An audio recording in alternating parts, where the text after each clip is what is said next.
Me hearties. Welcome back to Let's Play Final Fantasy V Advance.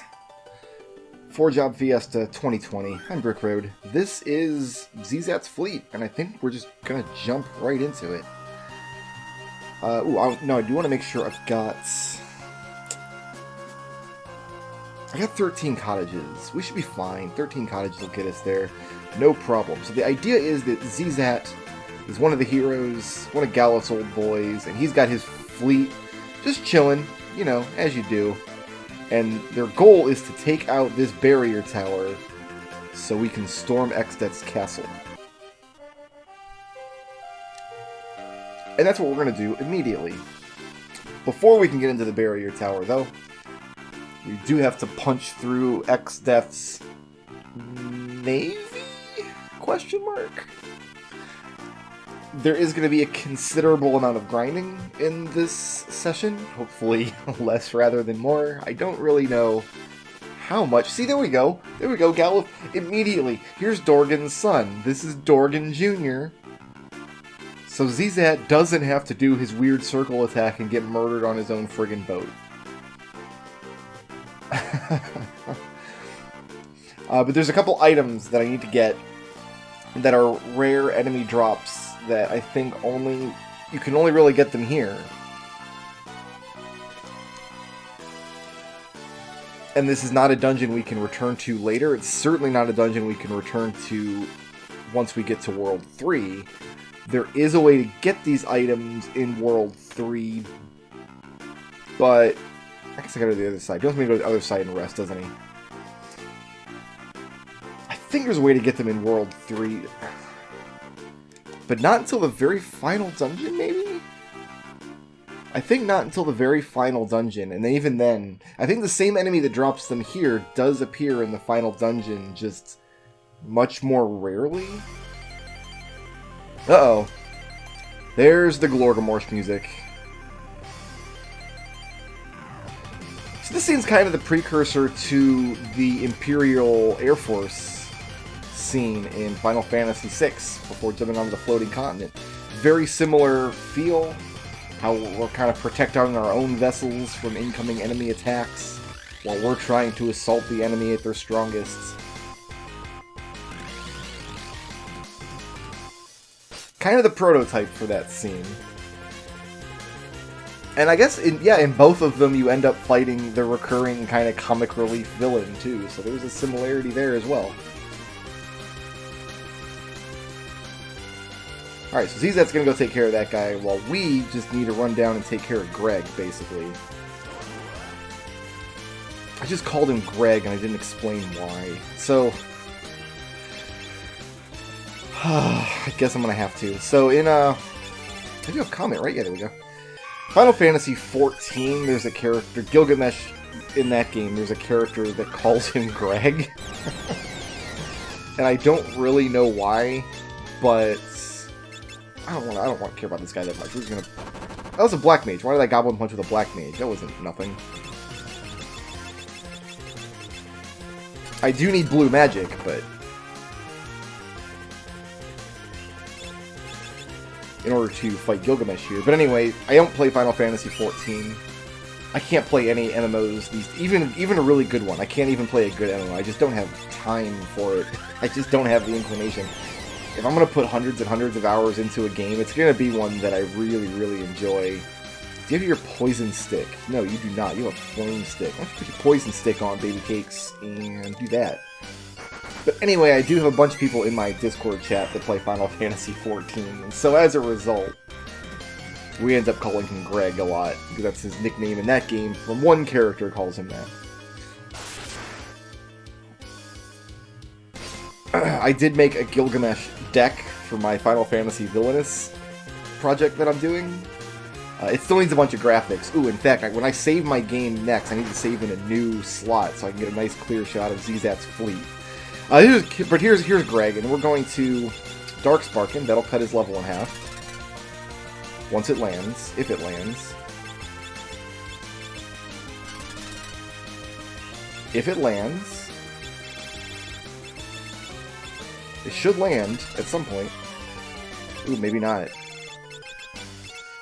could be... Oh, no, there it is. Okay, so his level's cut in half, and it just so happens that when you cut this version of Gilgamesh's level in half, he becomes susceptible to level 5 death.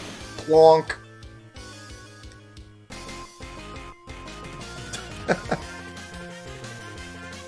He didn't even have a chance to call Enkidu in. Does Enkidu still show up? No. Who's he talking to? Who's even talking here? I suspect that that's not an intended strat. Like, he's supposed to be heavy and be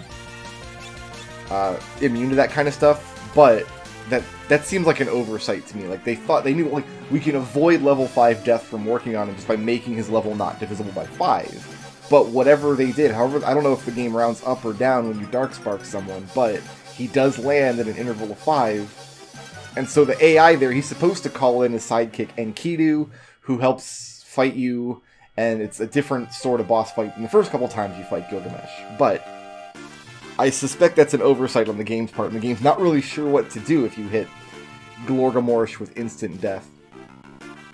I am happy to report that I did avoid calling him Greg or Glorgamorsh anywhere in the villainous deck. It needs a lot more testing. I don't know how much people watching this Let's Play know about the villainous decks, or if they care about those videos. I don't actually know, but I am working on a project where I'm making...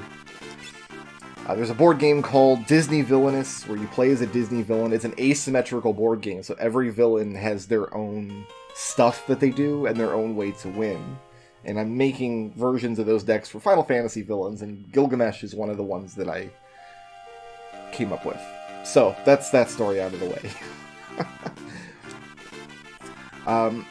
Most of the decks for Villainous, I'm trying to be very reserved and stick very close to just the source, not just the source material, but the source material just from the part of, like, the relevant part of the game. Like, I've got a Queen Brane deck. She's one of the villains in Final Fantasy IX, but she's really only a villain in, like, the first part of the game.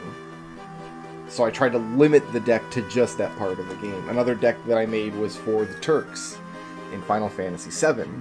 Is one of the newer decks that I made.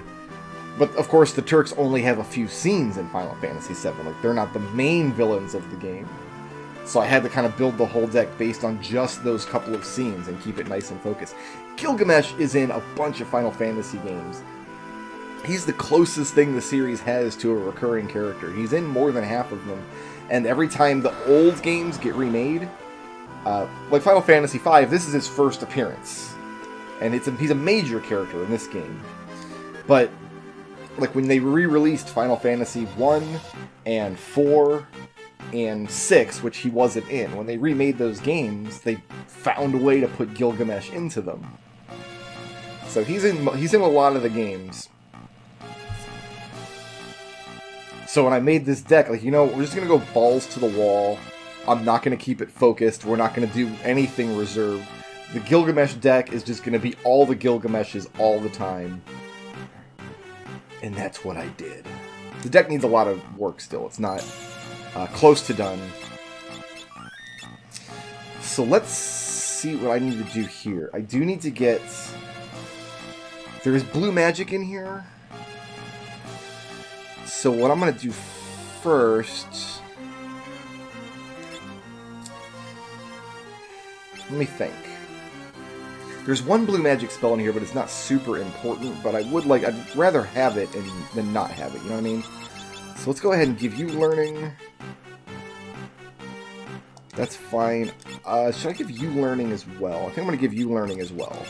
We have to fight a lot of monsters in here, but I think we can do it. Oh, we know we can't do it with bio because they're going to be reflecting. Well, we got learning in any case. We're going to have to find a nice, easy way to kill these monsters. We'll see how it goes. Deathclaw might do it, but this is the monster here. We can stop them.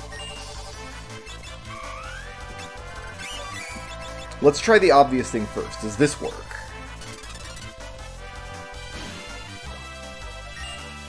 It does, but...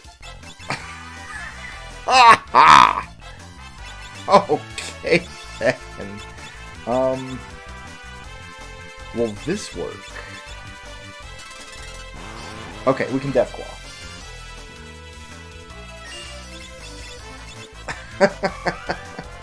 You see the difficulty I'm having here. Let's go ahead and get you back up.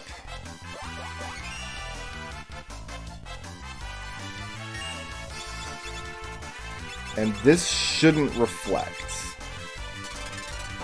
Okay. Oh, but why did it do 0 damage? Does the thing just have that kind of defense, I wonder? Or does Forest not have a good weapon? You, I need you to heal here, please, and thank you.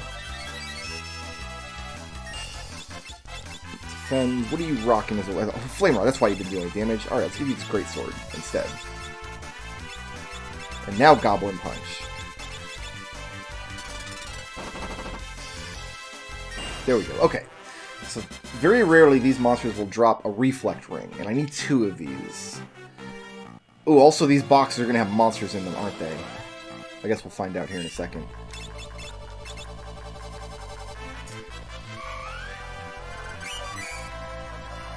As long as we get everybody stopped, I think we're going to be perfectly fine here. If you do want to keep Blue Magic, we'll just go ahead and keep Dark Sparking you.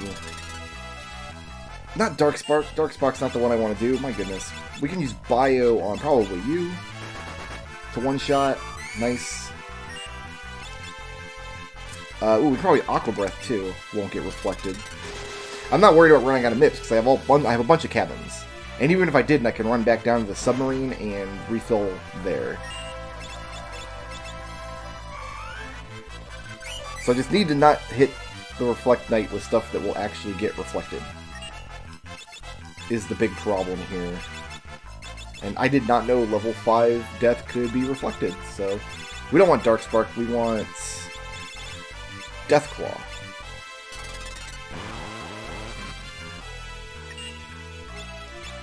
And then I can Death Claw and then do any sort of damage to the Reflect Knight will kill them. Like Aqua Breath won't get reflected, Goblin Punch is better because it's cheap. Goodbye.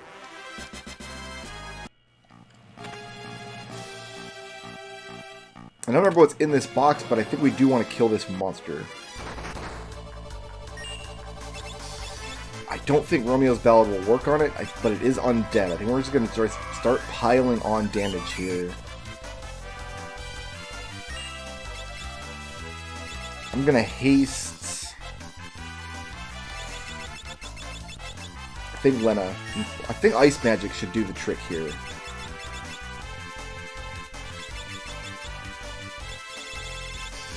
What do you want to do? You know what? Let's try this.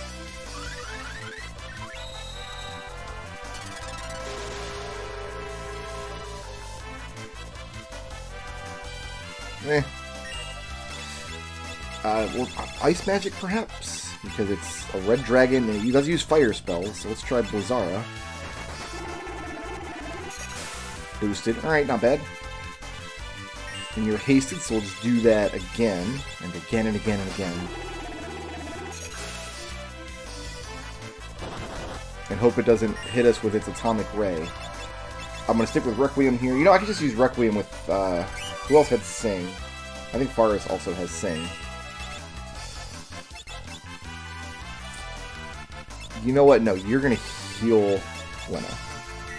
I could have Bartz hit the Red Dragon. That would damage it because it is undead for whatever reason.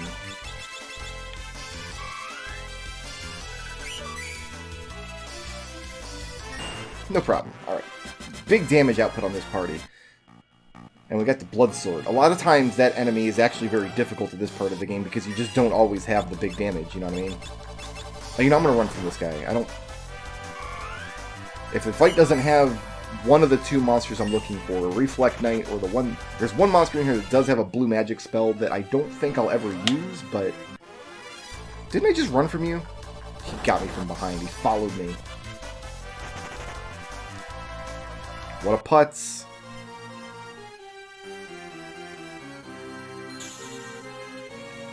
We'll just go recharge at the sub real quick. So we might be in this dungeon for an hour. We might get super lucky and get a bunch of Reflect Rings early on. Thankfully, I only need 2.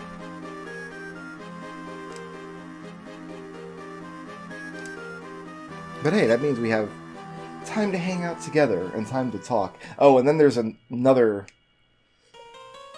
after we're done here, the very next dungeon as well, we might have to spend some time grinding in. For a very, very important blue magic spell. So something we can't easily skip past. Hopefully we do get there in this video and we're not just in this tower for 2 straight hours. So Deathclaw is what we want to do on the Reflect Knights here.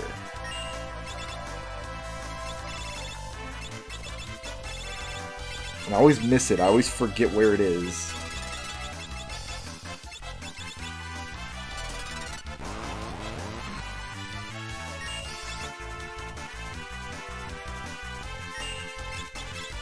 Keep you stopped. You should never even get an attack on us. I don't know why they chose the giant axe for the Reflect Knight. Like, why is this the sprite that we're doing? Oh, you're never going to be able to do damage with Goblin Punch. Not from the back row with a staff.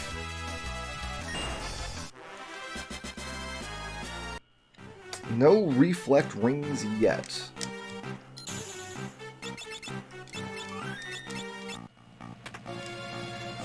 I mean, I guess the leveling here isn't going to hurt either. I should check to see if I can equip the... oh, that's a blue magic spell, that Time Slip, isn't it? I didn't put that on my list. I guess we'll grab that while we're here. What was that? Was that a Traveler that did that? The Moon Lady? Alright, so we'll wait and grab that too. You know, while we're here.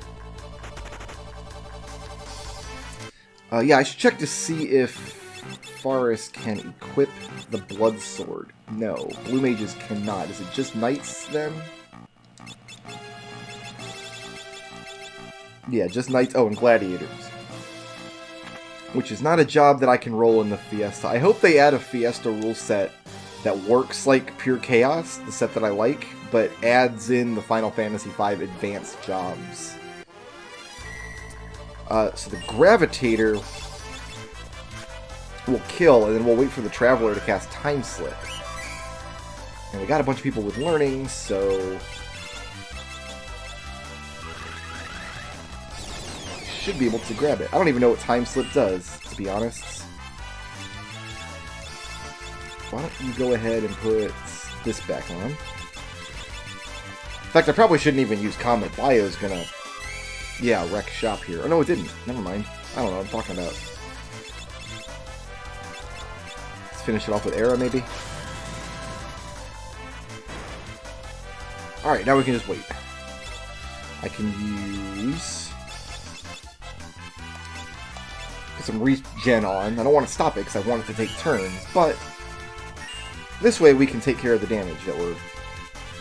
the little nickel and dime stuff that we'll inflict once his stop wears off.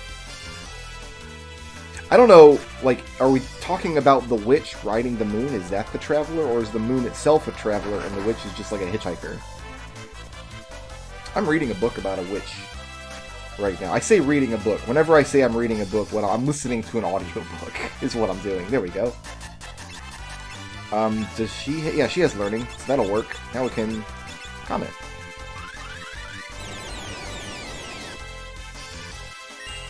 There's a lot of random variance in how much damage Comet does. It's not a particular element. This still seems to be my best single target blue magic damage right now. This flamethrower, I think this is it. So Comet is good like half the time, give or take. Learn Time Slip. Excellent, excellent, excellent. Got some free Gaia gear. Did I buy myself a bunch? I did. I bought myself a bunch of Gaia gear already. Everybody's got it. It is important that we have a lot of money going into World 3, but that's a ways off.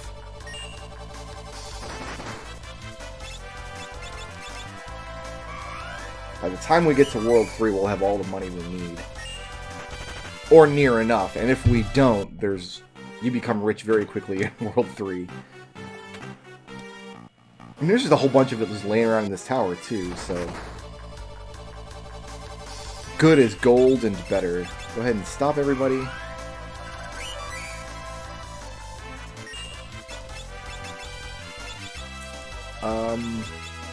bio wasn't quite enough to take out that Traveler back here, I don't think.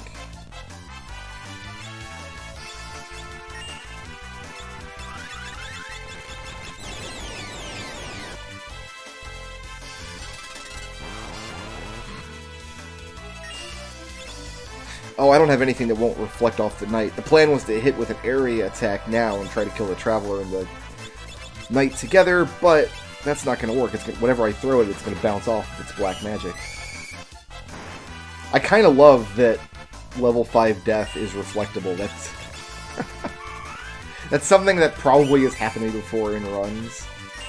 And I just let it happen to me again, because why wouldn't I? Why would I learn ever from a mistake?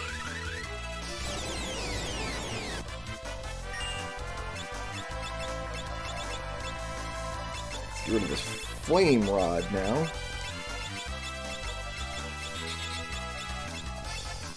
Get a Magnet Lena into the front row? I don't think so, Chicken Butt. Farewell. Still no Reflect Ring, though. Might take a little while. We might be in this dungeon for a minute. This man here has a blue magic spell for us. So we'll just chill out and let him use it. What am I going to do? Oh, you know, I'll just have you heal. I'm going to wait for him to use a spell called Guard Off.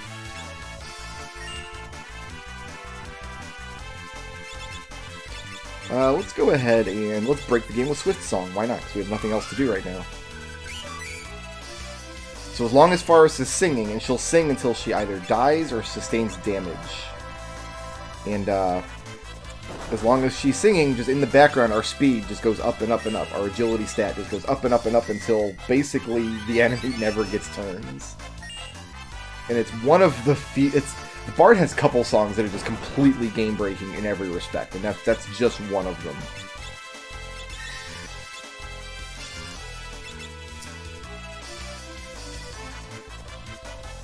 There it is. Oh, it didn't land on anybody. Well, my magic defense is too good. Go figure. It would be tragic if somebody were to die here. There's off guard. Defense decrease. I'm not totally sure what that does. I'm not sure if it like lowers your defense stat or if it my thought was like it removed like Protect and Shell and spells like that, but I'm actually not sure. Go ahead and beat him with Fire. Why not? Farewell, my friend. Alright, so now we can run from those guys. We don't need to fight them now.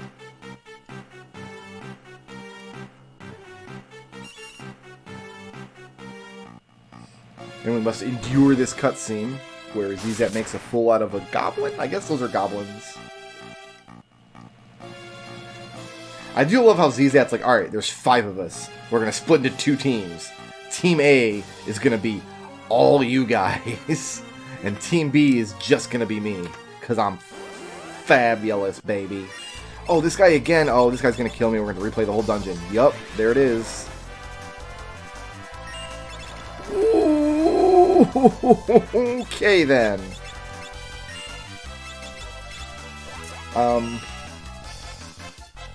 What's the plan here to get healed back up? Is it Mighty March? No, it can't be Mighty March.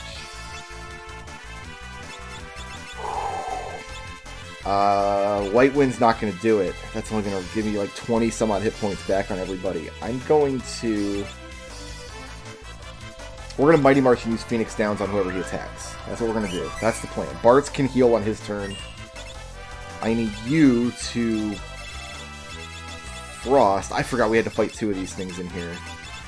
My bad!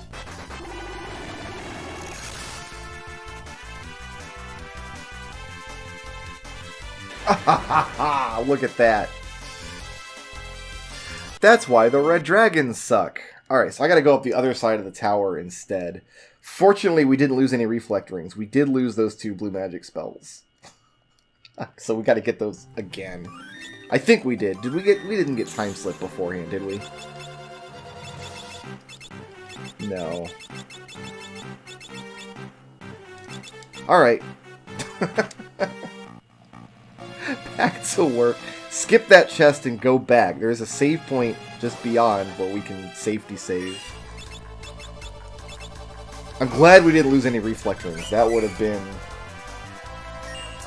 I would have had to quit and go be a monk on a mountain somewhere and take a vow of silence if I had lost a reflect ring to that. So you have your sword, you do. So you can goblin punch. And here's my reflect ring. It's coming out. Here it comes, kids. Nope. Nope, that wasn't it.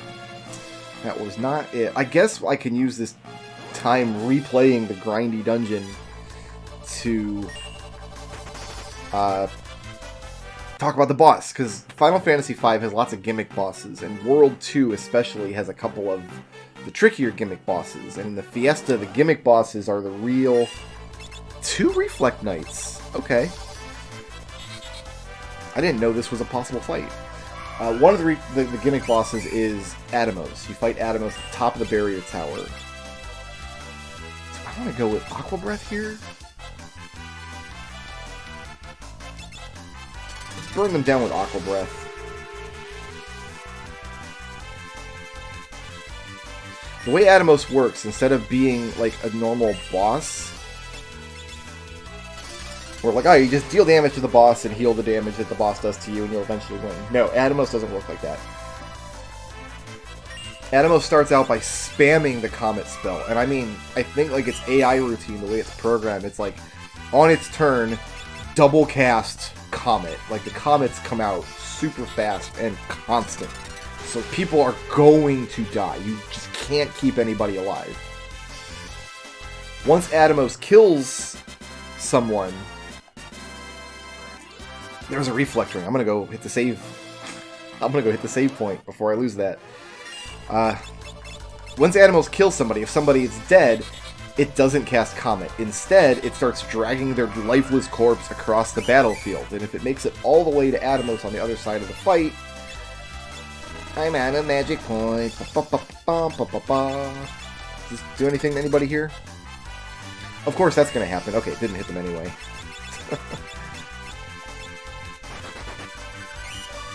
So Atomos will completely just eat the person alive and completely devour them and they're gone. You can no longer resurrect them. So that's how Atomos do. So the problem is, reviving people is not a big pain in the butt because you have functionally infinite Phoenix Downs. You can always come into the tower with more Phoenix Downs. But dealing damage to Atomos can be problematic because you have a hard time limit. The kind of idea here is you wait until Atomos kills somebody and then it takes Atomos some number of turns to drag them across the map and eat them. How am I going to damage these nerds? I don't have... Oh, Flamethrower probably isn't reflectable. Yeah, there you go. Enjoy. I guess we're going to do that with you too. Then we got to go use a cabin. So yeah, you've got X amount of turns before... Or actually, battle ticks is the term I'm going to use. Battle ticks is a term that's going to come up later in the series when we fight super bosses much later. I gotta kill these guys. I need the rings, so we're gonna have to use some ethers here, or just have a really long fight on our hands. You have an ether. You have an ether. We're gonna have to be sure to Dark Spark, or not Dark Spark, Death Claw the 2 Reflect Knights. What we're gonna have to do. Because using an Aqua Breath is just using up too many resources in this situation. So yeah, the canonical way to kill Atomos is to let Atomos kill somebody, have your other 3 characters dealing damage to Atomos, and then just before he's about to eat the dead person's corpse,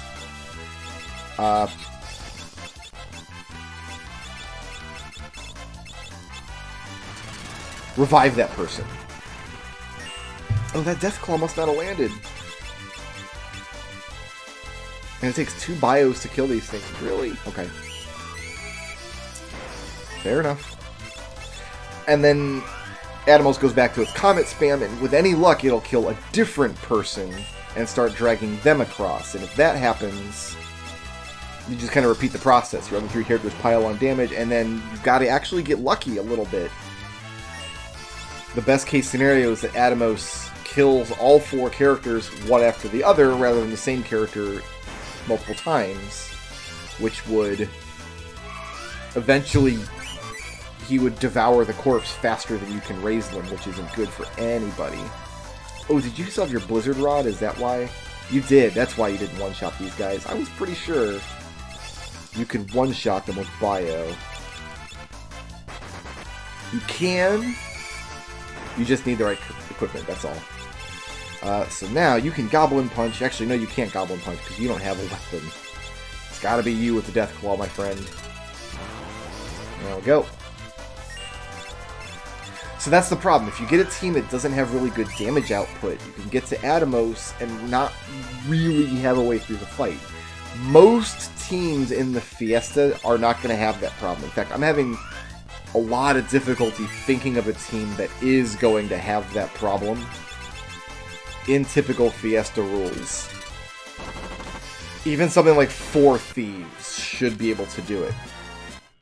Where it is a problem is there's other variant runs of this where people do solo characters. Playing the whole game as just a solo class.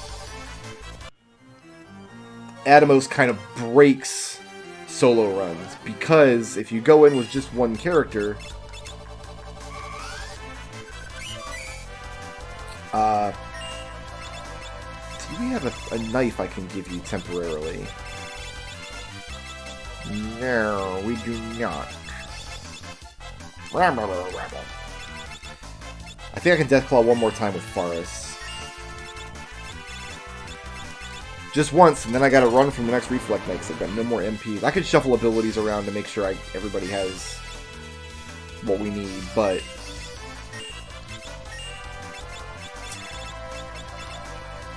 yeah, if you go to fight Atomos with a solo character, it's just that one solo character has to survive infinite comets. There's my second Reflect Ring. That actually didn't take long at all. There's 2 of them. Excellent. Beautiful, beautiful, beautiful. So let's go refill our magic points with a cabin. Actually, let's wait till we get Time Slip here. Let's see if we can get that back, because I so cruelly lost it last time. You don't have any MIPs. That's fine. Cast haste on the person who does have MIPs.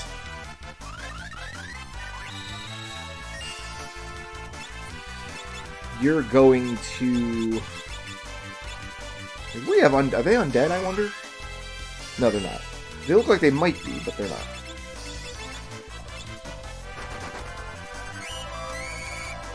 Multi-targeting bio is the way to go here. Ooh, I was not expecting that to one-shot those guys.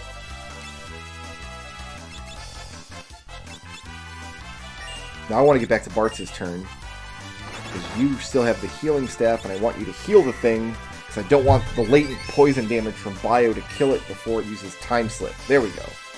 Now I can just kind of chill back and wait. I don't know why I want Time Slip. I will never cast it. But I've decided I do now that I know it's here.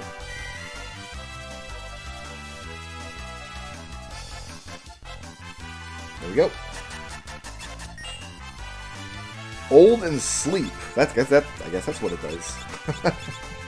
So pretty potent if the target can be hit with Old and Sleep, which Atomos can. So that is one way that we could fight Atomos. I have a Dream Harp. I could equip a harp on my Bard, but nah, why would I do that? Oh, I got the Dancing Dagger. You're holding the Dancing Dagger. I should probably not let you have that. I need to leave that in the open inventory in case I want to Goblin Punch with my Time Mage. I think I'll do that. Okay, so Lena's got Black level 5, which means we can make this trade now. So you're going to be a Black Mage with Learning for now.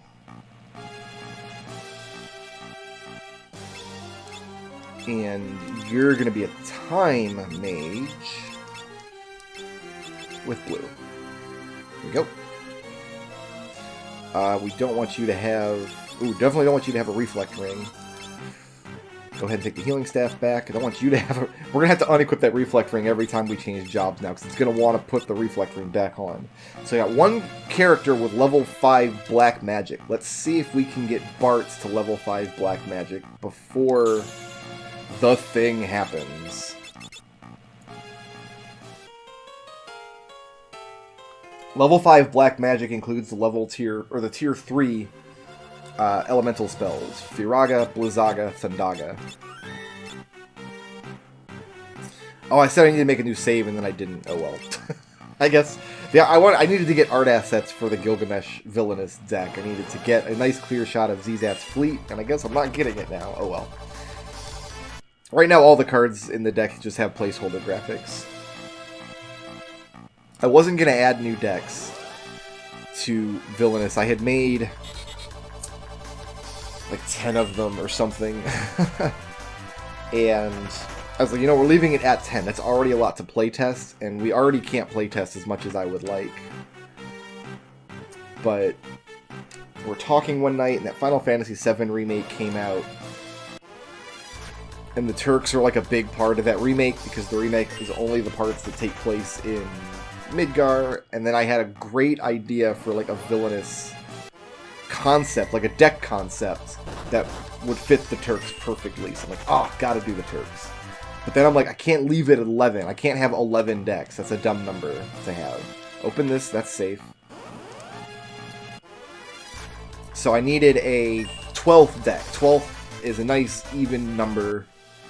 You know, like it looks like a clock face. Like you can end on 12. So the 12th deck that I made, that I whipped together super fast. I went over the course of 2 days. I put it together. I put very little work into it. I mean, it's still an enormous amount of work. Don't get me wrong, but the one I picked was the Dark King from Final Fantasy Mystic Quest. And I'll admit, part of me was just like, you know what, people, this is like the Villainous mod is something people are going to download and play with. And part of me just wants to troll people. Part of me just wants to be like, yep, that's the one I went with.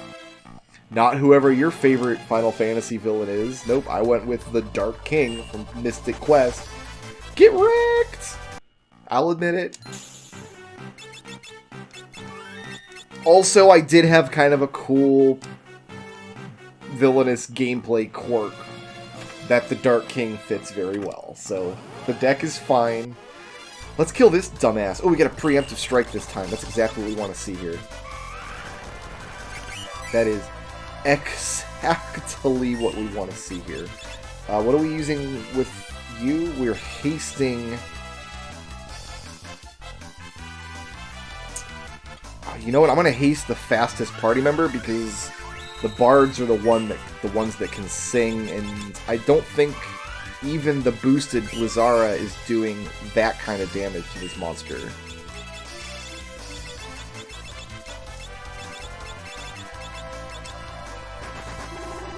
So we're gonna Blizzara to start with. And anybody without Blizzara can Requiem. Okay, good. We're still alive. Atomic Ray is the one we want to watch out for. I could have bought Fire Rings in the first world, which would absorb the damage from Atomic Ray. It's also reflectable, so I guess I could have put on my Reflect Rings for this fight. Gold Hairpin. The Gold Hairpin halves the amount of MP somebody uses when they cast spells.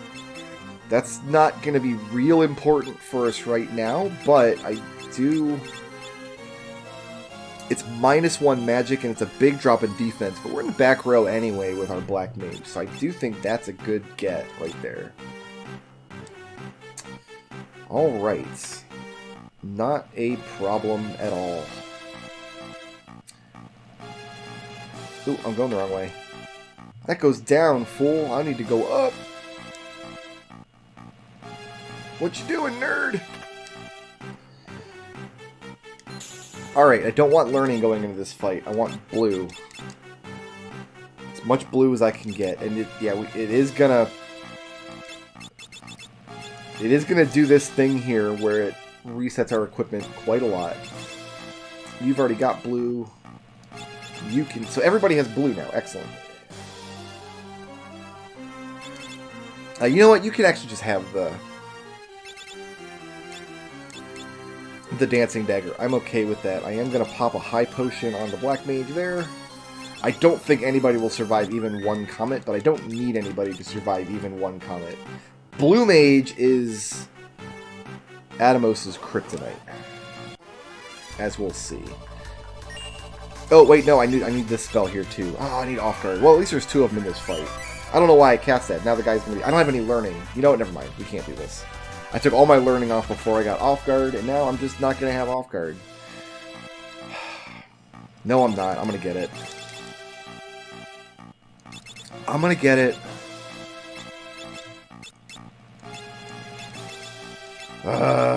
Frustrating. It's frustrating constantly changing my mind like this, I know.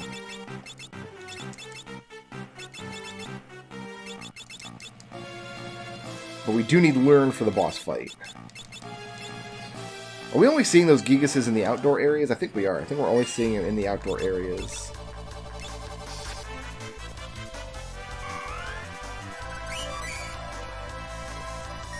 Literally anybody can learn the off guard as soon as you...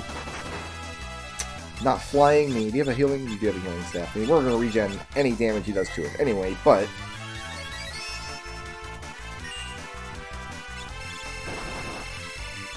We'll just chill here. It's fine.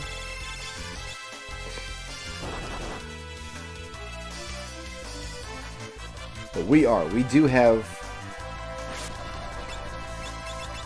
Atomos' kryptonite. We have this guy's kryptonite too. Death Claw.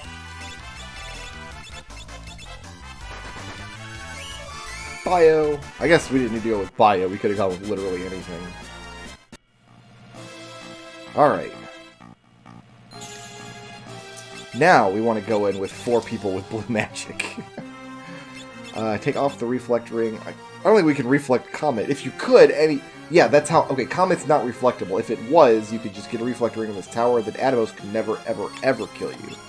So I know for a fact that Comet is not reflectable. I wish it didn't do anything with my equipment. When you just change abilities. Changing jobs, it kind of has to do something with your equipment, but just changing abilities, it doesn't. Unless the ability you change is one of the equipment abilities. But the other option, as you can see here, is unequip all, and that's the same problem. We still, no matter what you do, you've got to go into your menu and fix your equipment every time you change abilities. Alright, back to work. Done with this tower now at long last. We got everything we can possibly get out of here. It's going to be helpful. You know what I'm going to do here? Quickly pop some healing on Galuf. Now we can run from this thing.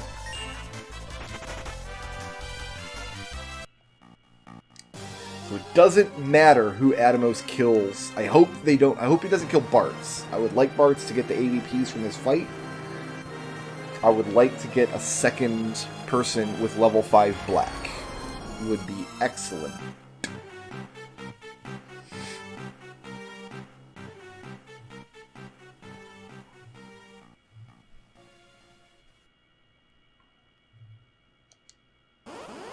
Here's Atomos. Who are we commenting today? We're commenting Galuf. That's perfect. That's actually really good. We're hitting him twice, so yeah, double cast Comet. He dead. So, first things first, we're going to Dark Spark. First things first, we're going to Dark Spark. First things first, we're going to Dark Spark.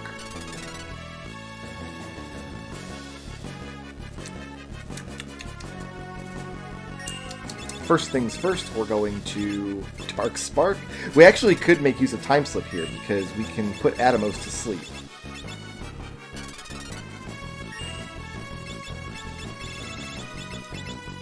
If Dark Spark would ever land, there we go. Level is cut in half, and it's the same trick as with Gilgamesh in the previous fight. soon as we cut the level in half, now it can be deathed. Farewell, Atomos. He got Galuf like 20 pixels. Alright, we'll give him that. And our Black Mage got the AVPs he wanted. That was the best outcome. Killing the Bard is the best outcome. Because anybody on Bard for a couple of dungeons is going to master Bard. It's like 195 AVPs to master Bard. Which is good. It means everybody's going to go to the end. By the time you get to the end of the game, everybody's going to have Sing and Hide. Or Equip Harps is also pretty good. Although I think Equip Harps is an ability. It lets you equip Harps, obviously. But it also sets your agility to whatever it would be if you were a Bard. Which, for everything but Thief, means it's an agility boost.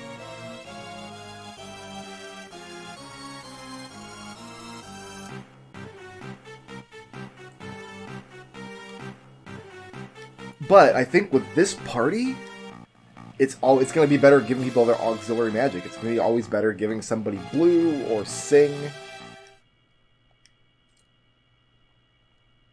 Berserkers really like having bards in the party with them, because the Berserker, they can't do anything with their attack anyway, so the Equip Harps is actually very good for a Berserker.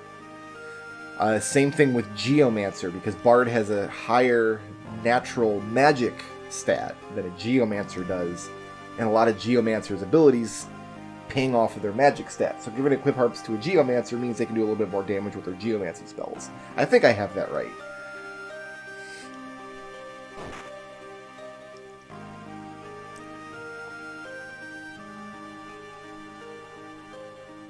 Anyway, there's one more blue magic spell I think we need to get in World 2, but I don't think we can get it till the final dungeon of World 2. Unless...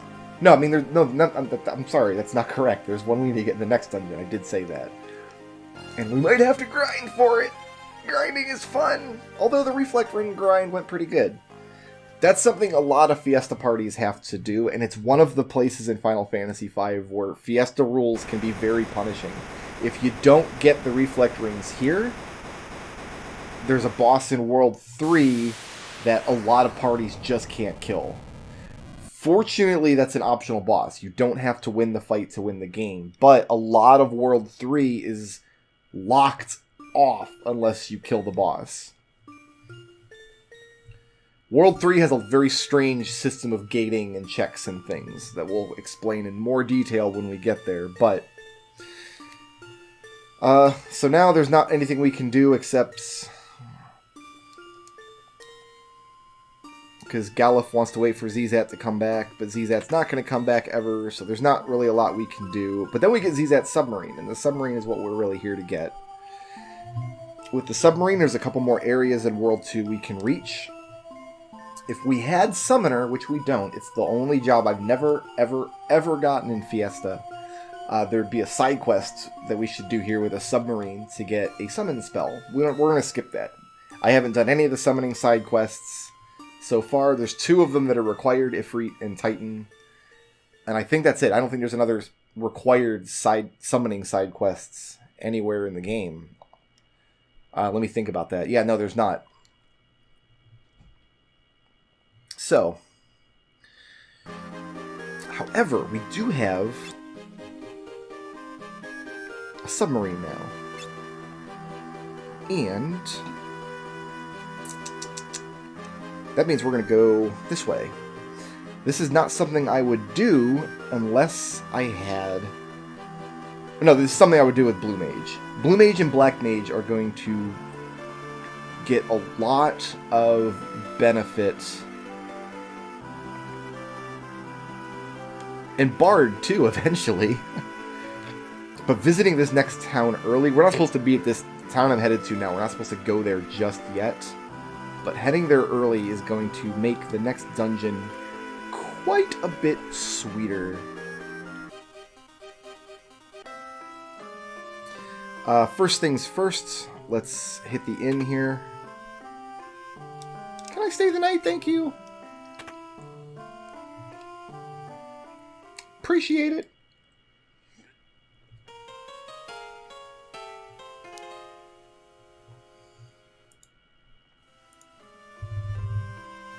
Most excellent. Alright, how much money do we have? 63,000. Let's spend all of it on garbage. We're going to... First, we'll hit the pub. Because...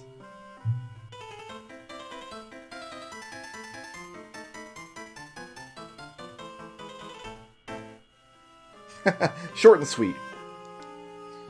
I feel bad because that's one of the background musics in Lemmings, and I know my Lemmings series is still sitting there unfinished. That was the previous Saturday series that we had, was Lemmings.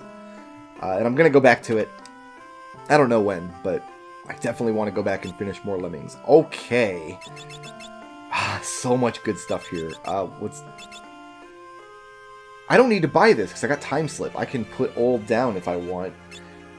Definitely buying Fiesta.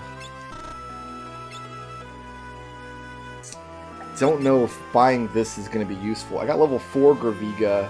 I can't think of a situation where this is going to be useful. It's fractional damage. It's only going to hit monsters that aren't heavy. But if a monster is not heavy, I can hit it with Deathclaw instead, which is functionally the same thing. Nothing here I can use, but... Dun dun dun dun! Yeah, boy. Alright, we got all the Aga magic. And... in addition to that, I think there's really good stuff we could buy here.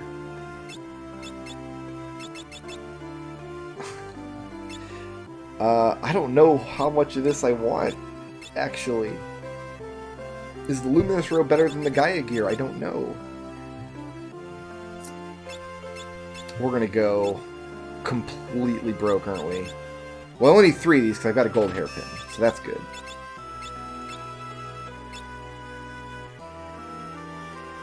I'm gonna buy one of these and see what it does. See what it does to my stats, because I'm not sure if it's better or worse than the Gaia Gear. Oh, yep, it's a magic up. I gotta buy that for everybody. Everybody needs that.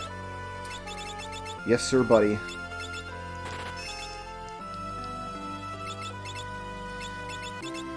So my Black Mage can rock the gold hairpin. Yeah, that's just straight up across the board. Oh, I guess you didn't need a Sage's Miter. Do I want you to have one, though, for the damage? I don't think right now. I think Magic Defense would be better for my Bard than Magic Stat, but I'm still glad that I bought 4 of those things, because we might need them later. Should I replace that Power Armlet with a Diamond Armlet for the Blue Mage? I don't know. I don't know nothing about nothing. Anyway, we're broke now. So that's fine. We got lots of stuff to sell, so we're not actually broke. Oh, I guess I got Golem, too. Whoops. Golems, I mean, you're going to run into Golem on the mountain, but getting the actual Golem summon isn't required. And then in here, Air Knife. I'm going to buy 2 of these.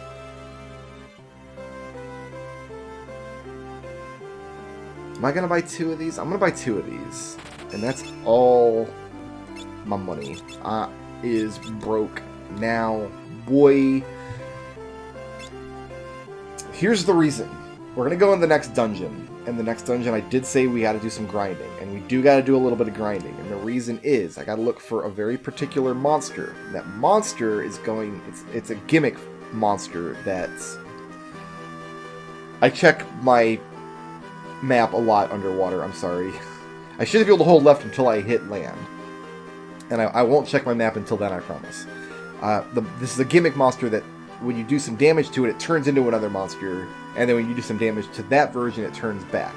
One of the possible transformations it has, we just bought Thuraga, Blizzaga, and Thundaga. What's missing? Well, what's missing is the blue magic Eroga.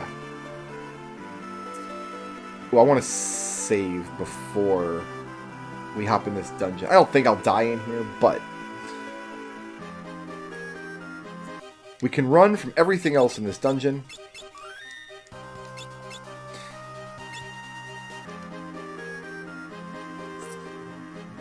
We've still got to talk to the sage Guido. Guido is on this little island, and the island sank into the ocean, so we can get there with a submarine now. And the monster we're looking for So what I want to do is go back to everybody with learning, so I get it no matter who it hits.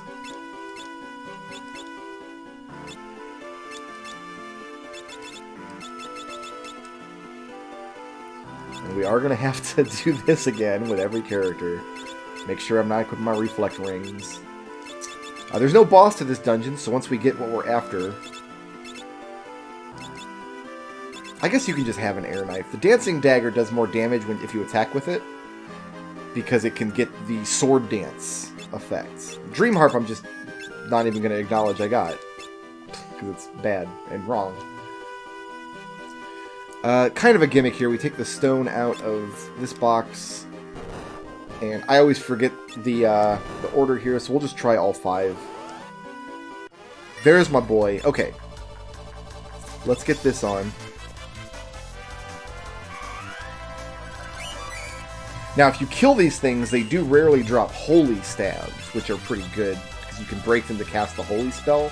I'm not going to do that, because I just don't have any need for one with this party. I'm strong enough as it is. But it's a thing you can do if you want to.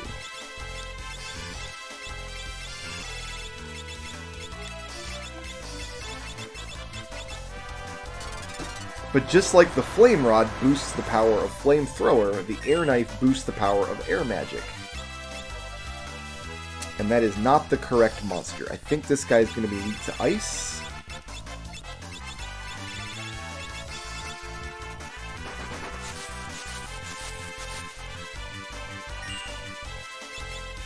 And so it is.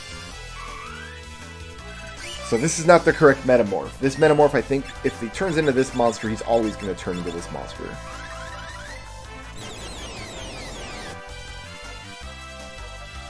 But for some reason, these monsters have stupid amounts of hit points, and I'm not real sure why. If I run out, I can always teleport out and heal at the submarine. I think I can teleport out of here. I think teleport will work fine.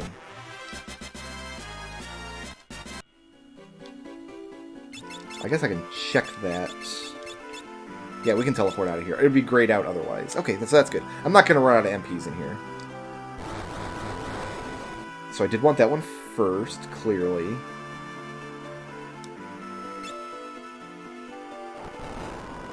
Now we'll try this one.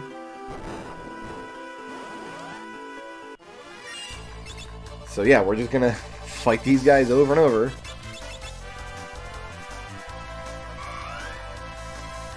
And they don't even give you experience points, either.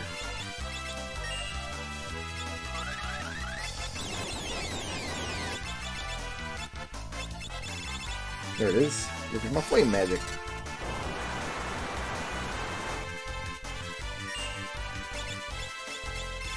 You know, I think I'm going to stick with Aga Magic on you. You're getting it. Yeah, we're casting it at half cost because of that hairpin. We're casting Blizzaga for just barely more than Blizzara costs. So that's nice.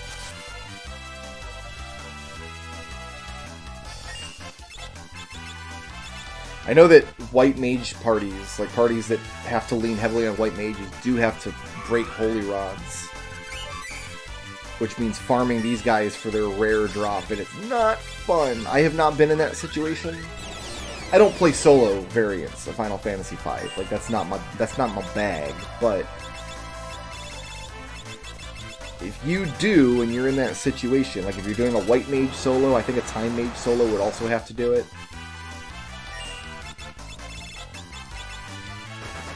You have my sympathies, friend.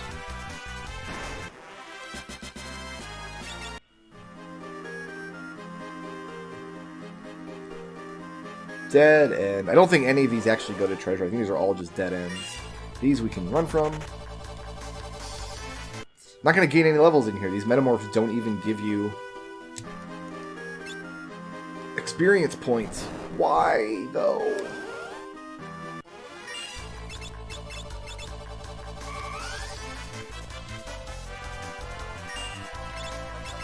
And I just don't know a faster way to kill these things. I don't know if they can be Death or Dark Spark or what. I think they count as heavy, so Deathclaw will never ever hit, but...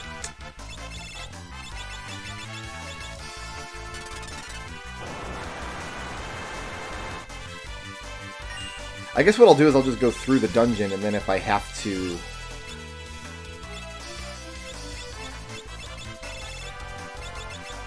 If I don't have the thing by the time I get to the end, we'll just come back in. Because with this, we don't lose access to this dungeon.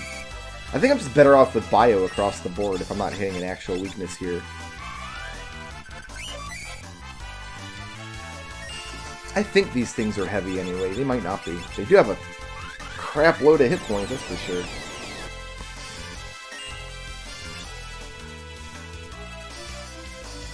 Not who we're looking for, but I should be able to do big damage with this. That was not big damage. Not big like I was expecting anyway.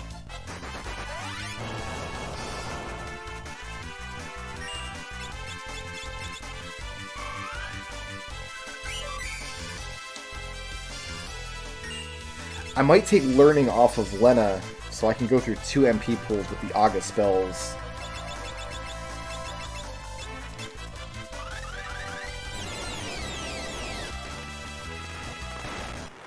Before having to teleport out. How much does teleport cost? 15. Yeah, you know what? We can take learning off of Lena. This gives her access to the Aga spells anyway. And to bio, and then with you can take this Dancing Dagger because you can potentially get magic points back with that as we go through the rest of these doors. I just want to maximize the time I can spend in the dungeon before having to teleport out and refill. You again. Oh, I didn't give her the hat. Well, I guess she's going to really run out of magic points in this fight then, so I forgot to give her the gold hairpin. What do I want to do with you right now? I guess just start casting bio.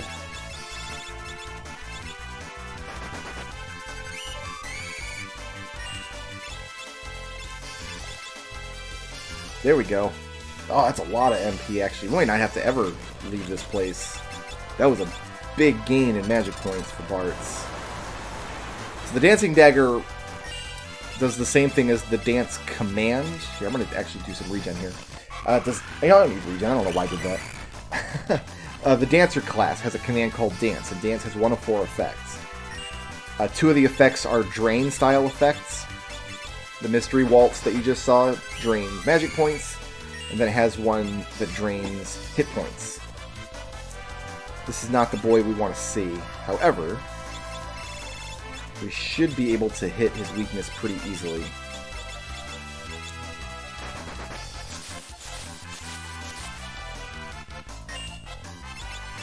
Yeah, no problem. So yeah, just passing the Dancing Dagger back and forth, I should be able to keep their magic points pretty high. Man, I don't know what to do with you this fight. You know what? Do this. Do this. Why not? Just take a breather, Forrest. Make it happen for yourself.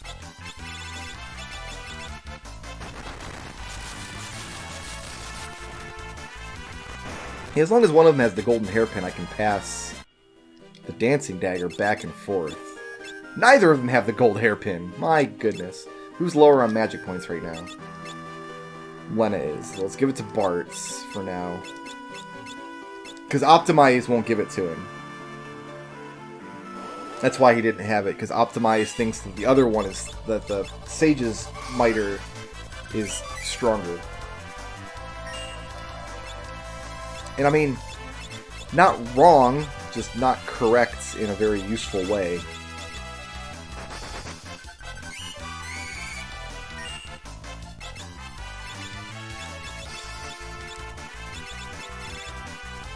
Actually, this might be better. There is some good single target damage I have.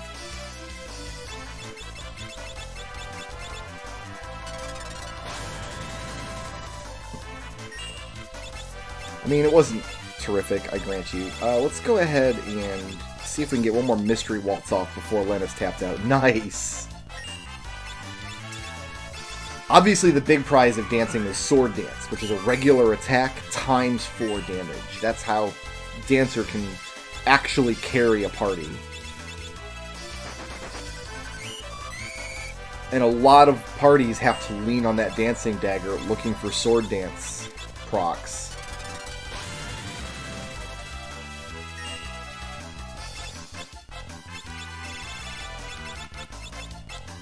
I've had a lot of fights like that, especially the World 2 boss when you're fighting X-Death. I've had a lot of X-Death fights where it's like, you just gotta get them sword dances out if you don't see them. And I'm pretty sure you can confuse this thing in order to get float if you need it. No, not this version. There's a cat on the monster you can do. This particular version will never use float on you. Jitterbug is not terrible damage. I mean, a couple hundred damage at this point in the game. It's better than absolutely nothing. It's good enough that... What was I doing here? Flamethrower. It's good enough that if you get it or Sword Dance, you're coming out ahead in damage. Sword Dance you see 1 out of 4 times, and it does 4 times as much damage. So you've got to get luckier than average to really come out ahead with Sword Dance, but Jitterbug keeps you healed and does a couple hundred damage on top of what you're looking for with Sword Dance. Then there's Tempting Tango, which is a confuse. It confuses the target, which is usually just a wasted round. And those are the 4 dances you can get. So that's the Dancer class, and then the Dancing Dagger is a dagger that turns your attack command basically into dance. So Sword Dance is pretty good if you can swing it. We are looking for Mystery Waltz for you.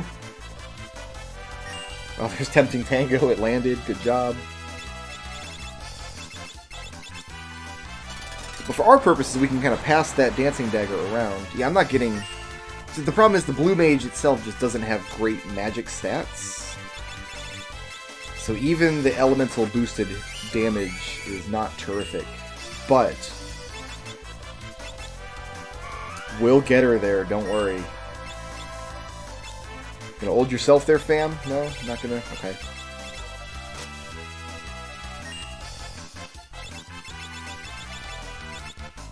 Forest is going to need the Dancing Dagger after a little while. But yeah, the MP draining attack. There is a... It's not a randomizer, but there is a...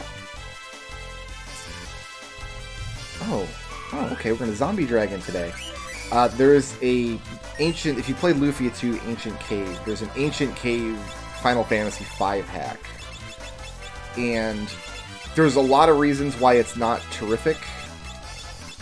But I did put a lot of time into it back in the day, and a lot of parties either... I can't use the Dancing Dagger here because it's undead, so that's too bad, which means it will reverse the polarity of any drain attacks that hit it.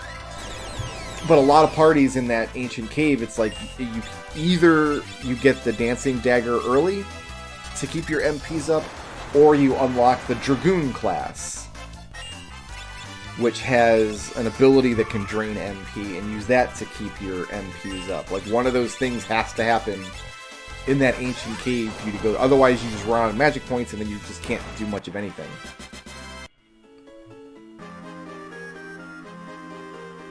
Sad, but true.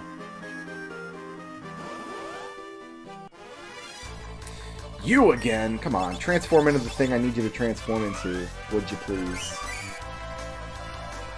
Would you, could you?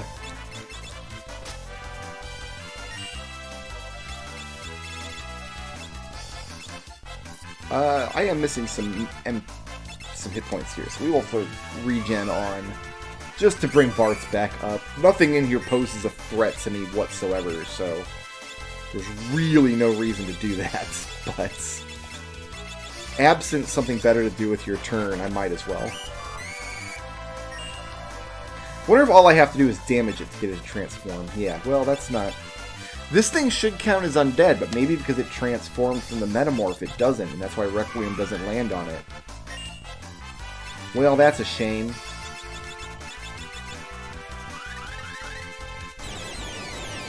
Can I run from these fights? If it's not... I can just run from these. I don't have to fight these. Okay. I don't need to waste all these MPs. I only need to find the one that's going to transform into the thing that I actually want. So maybe I don't want a Romeo's Ballad. Maybe I don't want to stop it. Let's just try putting some damage on it and see if it transforms. Maybe it's just coded to do that after I put some damage on it. Ah, there's that 4 times damage. Big sword dance. Woo! Maybe 400 damage was... Oh, no. 1 damage is all it's going to take. Okay, so then he transforms. The idea is each thing that it transforms into has its own drop table. That's bad. Did that hit everybody? No, it hit 2 people. Run! Rather than... I don't have any holy water. So, we're going to have to make a tactical... I can't teleport out? What? Oh, I don't have enough magic points to teleport out. Okay. I'm able to, I just don't have the magic points for it. So... temporarily, you're going to be a black mage. Wait, no, my black mage is zombied. You're going to be a... Who's not zombied? Galloff's not zombied. So you temporarily, you can be a bard. Temporarily, you can be a time mage. And then Galloff could teleport us out. I know this fool's got max magic points because we ain't... It's all he's been singing the whole time. Aha, okay. That'll get us there. And then I think just sleeping in the submarine should get us back to normal.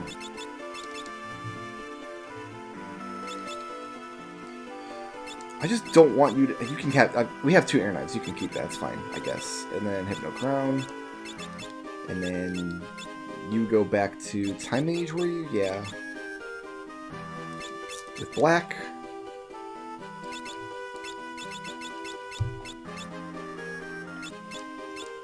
And I think Bart has my hairpin. I think sleeping down here will restore the zombies. There is an amazing strategy you can put to use that I might have talked about in a previous video concerning having a zombie wearing a reflect ring in a party where everybody else can use the Bard's hide command.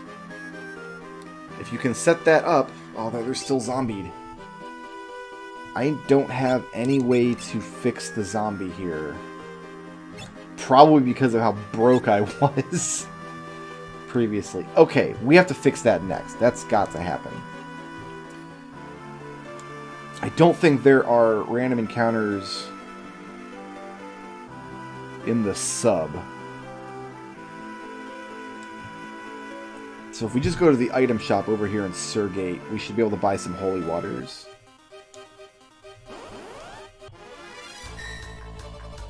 First, we must run. Oh, this is... Wait a minute.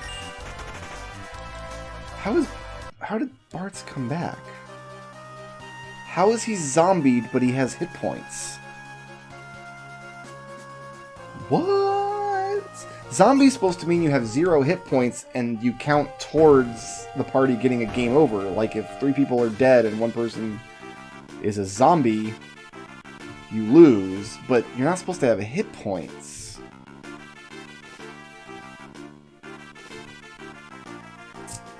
I don't know what's going on here. I can buy...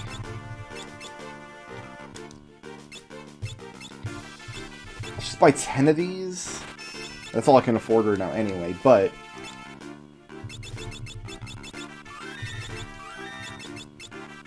That should do it. Okay, and I don't need to stay at the inn here because I can sleep on the sub when I return.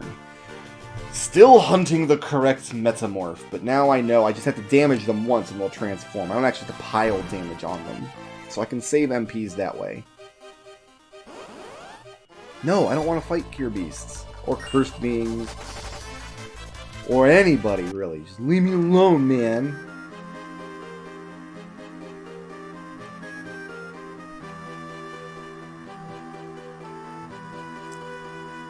Alright, back to work.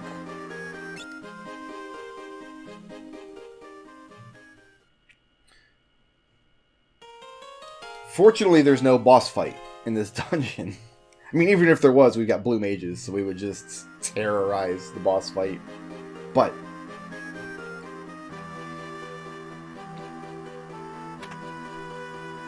I wonder if it'll reset that treasure puzzle, because I've already forgotten what the solution was. Like, I've already forgotten where we've got to put the stone in, like, which box needs the stone. Alright. You do the thing. You... I guess we just attack with the dancing dagger should do it. The jitterbug! So now it should transform into... That's what we want to see. This guy here. This man right here. This is the man right here, kids. That's what we want. That hits the wrong character. We need to hit anybody but Lena, because Lena's the only one that doesn't have learning.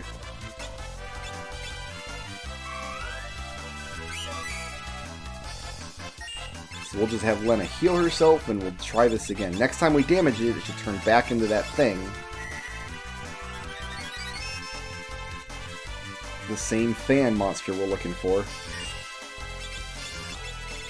How about, sir, if I goblin punch you? How would you like that?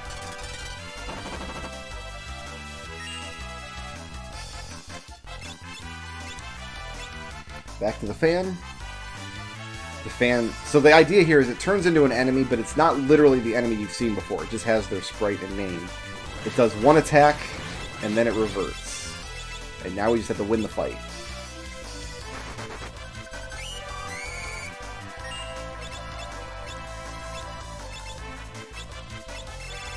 You know what? I'd rather you use your turn to heal Galuf. I don't like having a man at 10 hit points, even though we're not going to fight anything else in here. Just don't like it. Alright, let's go ahead and... back to Flamethrower.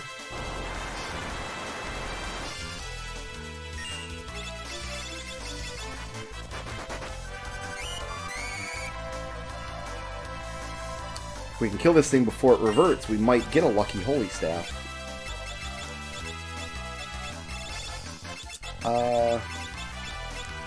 See if we can Sword Dance it. Nope, Mystery Waltz.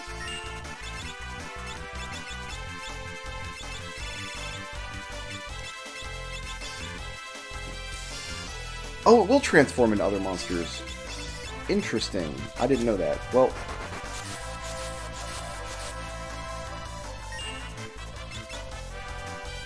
we want to kill it in its metamorph form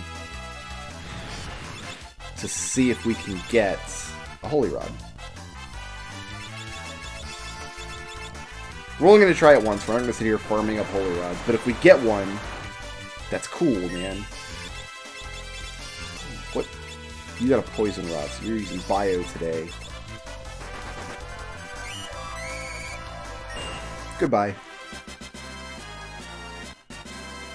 And we have Iroga now. And... okay, no, Galuf has equipped harps. Still one more level for Bard. Alright, no, we're doing pretty well. We got Iroga, which means we do want you to have an Air Knife. So now you have an Aga spell you can cast. Fantastic. So we're going to do this, and then hit the switch, and then put it in the third one. Is that it? Oh, the switch stayed depressed. Well, while we're here, let's try the fourth one. The third one is the way forward. The middle one is the way back. Is there something down here too? No. Maybe there is treasure in here. I don't know. I know I'm running from all these things for now. So we're not... yeah, that's just a dead end. We're not going to get the damage out of Iroga on Blue Mage that we can get out of the other Aga spells with Black Mage, but having that ability to put out a damage-boosted Iroga spell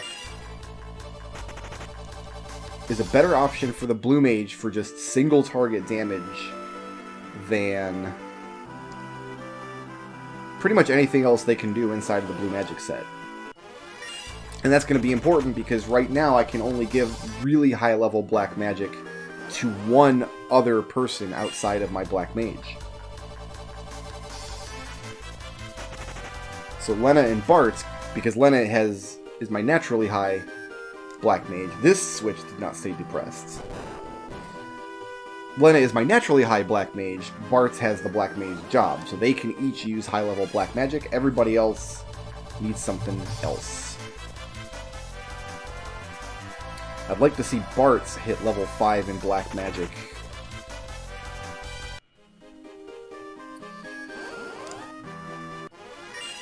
And we might need a third person if I do want to take on the World 2 Super Boss.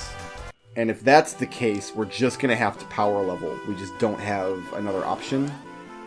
But with blue magic, we can do the fastest power leveling routine possible in Final Fantasy V. There's a spot you can go to just get tons of ABPs and master a bunch of jobs really, really quickly. If it looks like the Super Boss is in the cards, if I have all 4 people casting high-level black magic, that's what we'll do. If it comes down to that. It's a turtle! You gotta jump in after the turtle, come on. And I know what you're thinking, Brickroad. This game has a turtle. Does it have a really stupid Ninja Turtles reference?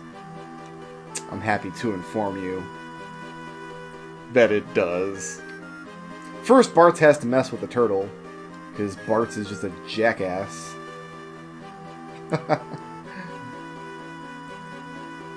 Poor turtle. But it's fun! Missed opportunity that the turtle's not a party member in this game, unfortunately. By the briny beard of Neptune!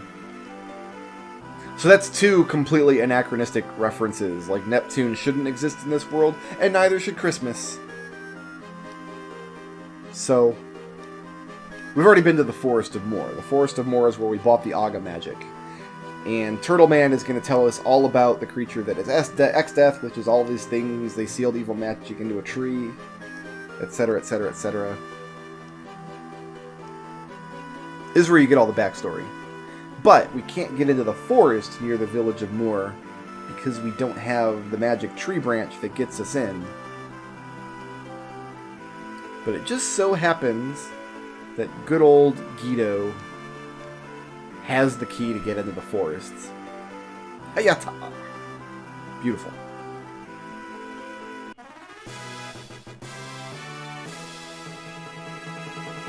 And we got Iroga, which is what we were looking for here.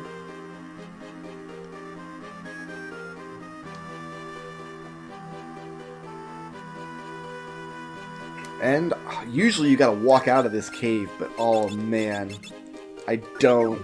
I can just teleport. I got Time Mage!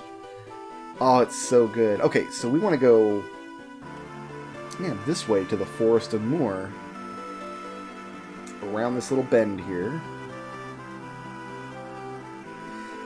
So there's a question I have to consider at this point in time.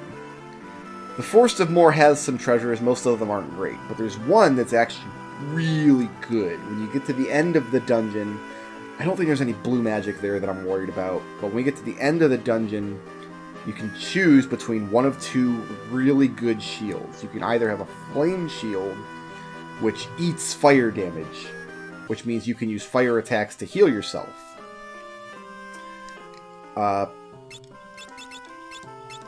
Or you can take the Aegis shield, which is the best shield in the game, has incredible magic defense, and can block some of the really nasty attacks from the endgame bosses. Usually you want the Aegis shield, it's just better, but there are key instances where the Flame shield is better.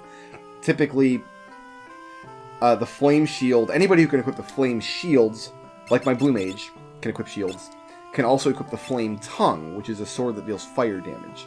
In those cases, you can equip a flame shield in the flame tongue and heal yourself by hitting yourself with with a fire attack. I don't think this party wants the flame shield though. We can get the Aegis shield later from another dungeon that I don't think we have to go into at all. We can just skip it. So I think I'm going to take the Aegis shield. I only have one person in my party that can use a shield anyway, and that's my Blue Mage. So I think Blue Mage with Aegis shield is going to be better than anything I can do with the Flame shield. I don't think I need the Flame shield at all. I have never gotten a random encounter on an event tile like that. There are some other just little miscellaneous treasures in here. If there's money, money is really the thing that we'd like to see more of than anything right now. Typically, we'd have a lot more money, but it got really expensive buying black and time magic, so... And this is really just an obnoxious dungeon to navigate because of the little view. This little circle is all you can really see around. And ether, which is nice.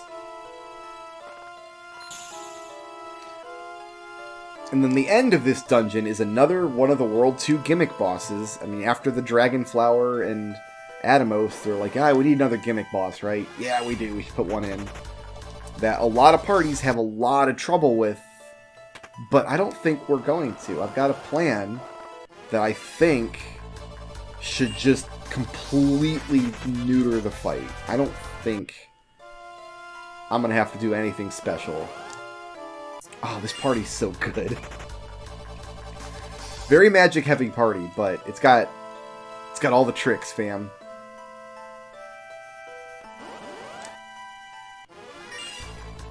It knows what to do. Everything in here is super easy to run from. I don't think there's any blue magic worth collecting. We do have to push through some really long cutscenes at the end of the dungeon. Like, there's a kind of long cutscene and then a really tricky gimmick boss fight that some parties really struggle with. So if you have one of those Fiesta parties that just doesn't have a good option in this fight, I feel your pain. I've been there, actually. I've had some parties. I don't know if I need to go north or south here. Either way, the monsters aren't really letting me go. I'm going to try north. Well, it was a box. I'm glad I tried north. Oh, it had lots of money in it. So yeah, I'm really glad we went north first. So now I guess we circle around to the south. God, outside of Final Fantasy V, we kind of have... This is the way I came from, isn't it? I can't really tell in this dungeon. I get so turned around and so lost. Kind of had... I don't want to say a resurgence, but my JRPG cup runneth over right now, actually. Thanks to the people in my Discord, because without them, I would not have known these games even existed. There we go, that's what we want. Yeah, somebody recommended to me Cosmic Star Heroine. Oh, I enjoyed the hell out of that game. Old school JRPG, similar to Chrono Trigger in a lot of respects. Really, really liked it. And then just yesterday was my birthday, actually. July 16th is my birthday. I share my birthday with Selphie from Final Fantasy VIII, is the only Final Fantasy character that shares my birthday. And for my birthday, one of my Discord members, one of my viewers, gave me a copy of Crosscode, which is another kind of JRPG, an action game, more similar to something like Secret of Mana, that I've played for about 6 or 8 hours, and God, I really enjoy it. It's really good. It's been many years since I just had a good old-fashioned, like, pixel-based JRPG that just scratches the itches, and then I had 2 kind of right in a row, between Cosmic Star Heroine and Crosscode. I haven't finished Crosscode, I'm only a few hours into it. But yeah, I've been enjoying the hell out of it.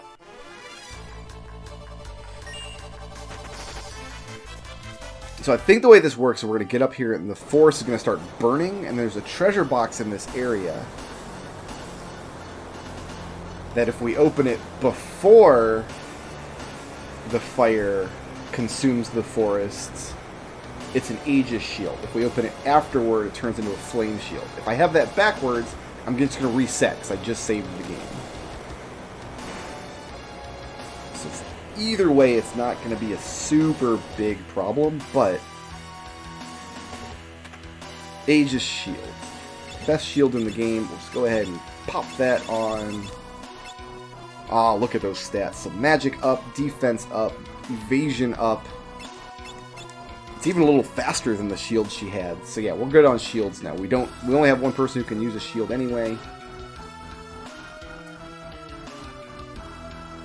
We have to wait until the Moogles save us here. So if you wait till the Moogles save you first and then get that box, the shield turns into a flame shield. And there are very... Again, this is something that you might only reserve for a solo run. I don't know why the game slows down so much here. It's just... For some reason, the Game Boy Advance couldn't handle the scene with the shaking and maybe the view circle, or maybe the random encounter, or the random counter in the background that determines when the Moogle shows up. If it's a random counter, it might just be a timer. Anyway, we can refill in this room. The problem is the next boss we're going to fight, not the next boss, the boss after the next boss. The boss of this dungeon, like I said, I've got a great plan for. The boss after that has extremely powerful physical attacks that some parties just can't deal with. But you have armor that we picked up called the Bone Mail. That's really good with defense, but it makes you undead, which means you can't be healed with healing magic or potions or anything. However, it's empty. Yeah, because we got the Aegis shield. That's why it's empty. However, you still can be healed by absorbing an element that you have the absorption quality on. If you are able to absorb fire damage and you hit yourself with a fire attack, you get healed even if you're wearing the Bone Mail. So somebody wearing Bone Mail and holding a Flame Shield can use the Flame Tongue to heal themselves reliably, and for quite a lot of damage. It's actually a pretty good way of getting health back. Don't want to waste a cabin here. I think I do, actually.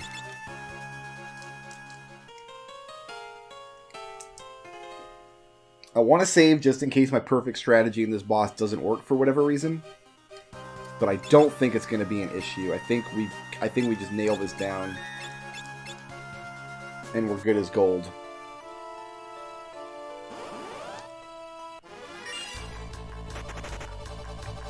And then... Ah, there's the Flame Tongue. Speak, O the Devil. So if I do mess up in this boss fight, I gotta make sure that I remember to go back and get that Flame Tongue. I don't want to leave that on the floor.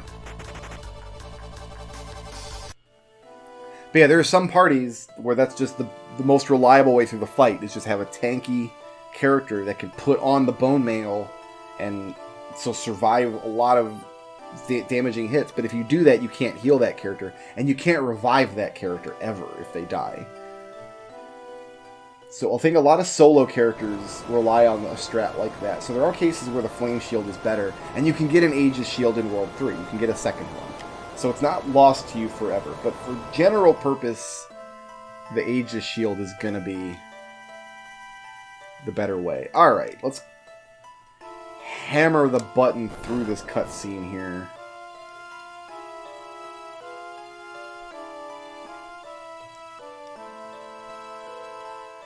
As we get attacked by the crystals. So there's 4 elemental crystals, and each one deals... They start casting magic on you, right? And once they're below half health, which I think is like 3,500 or something, they start spamming area of attack spells. Eroga, Firaga, Tsunami, just whatever their particular element is. What I'm going to do is I'm going to Mighty March for the regen. I'm going to cast Hastka, so everybody is super fast. I'm going to have regen. I want to spend a few rounds doing Swift Song. I want my agility to be super high. Here's the thing, is these crystals aren't heavy, so I can hit them.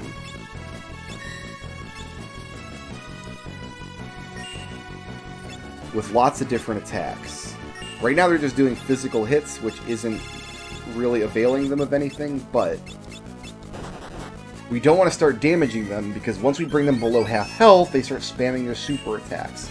We need a way, the idea is we need a way to get them down to like I think it's 3,800 health. Once they're below that mark, they start spamming. So you have to bring them to that point and then finish them off. So parties that don't have a way to do like 3,800 damage or whatever it is very easily have a lot of trouble in this fight. We are not going to have those issues. We're going to wait till everybody's ATB bar is full. There we go. Because they're not heavy, I can hit them with Death Claw. So if this lands, that crystal... In fact, I'm going to wait for it to act first. You know, I'll just go with the back one here. Because that one just acted. If this lands, that back crystal is going to be primed to spam its super damaging attacks. But if this lands... I only have one blue mage right now, don't I? Oh, I do, because I didn't... Everybody else has learning, I think. That's fine. We can still make this work. But when it lands, I should say... That was the bottom one. The next person who gets an action should have no difficulty killing it with one attack. That didn't work. Why didn't that work? You got the dancing dagger. Kill it, kill it, kill it! Before it spams something horrible. That wasn't enough, really? I don't want this thing to kill me. I know what we can do. Maybe it's going to have to be that death... It's going to have to be Comet. Because, like I said, they're elemental crystals, so they have their elemental strengths and weaknesses are all really wonky. But nobody will resist Comet, and Comet should always do enough damage that the Death Claw...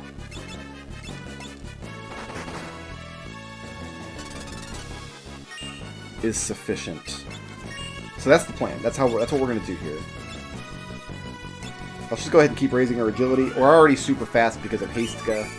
So it's going to have to be a Forest-Lena combo. Because I forgot to give somebody else blue. Because I'm not smart.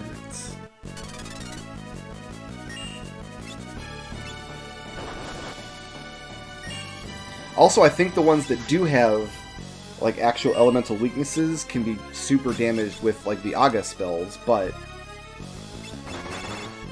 I'd rather be absolutely sure I bring them down with like a 1-2 punch.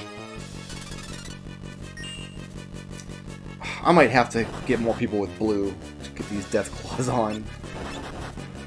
I forgot to give everybody their blue magic. The problem is, Forest is going to run out of magic points here pretty quick. Because Death Claw is expensive.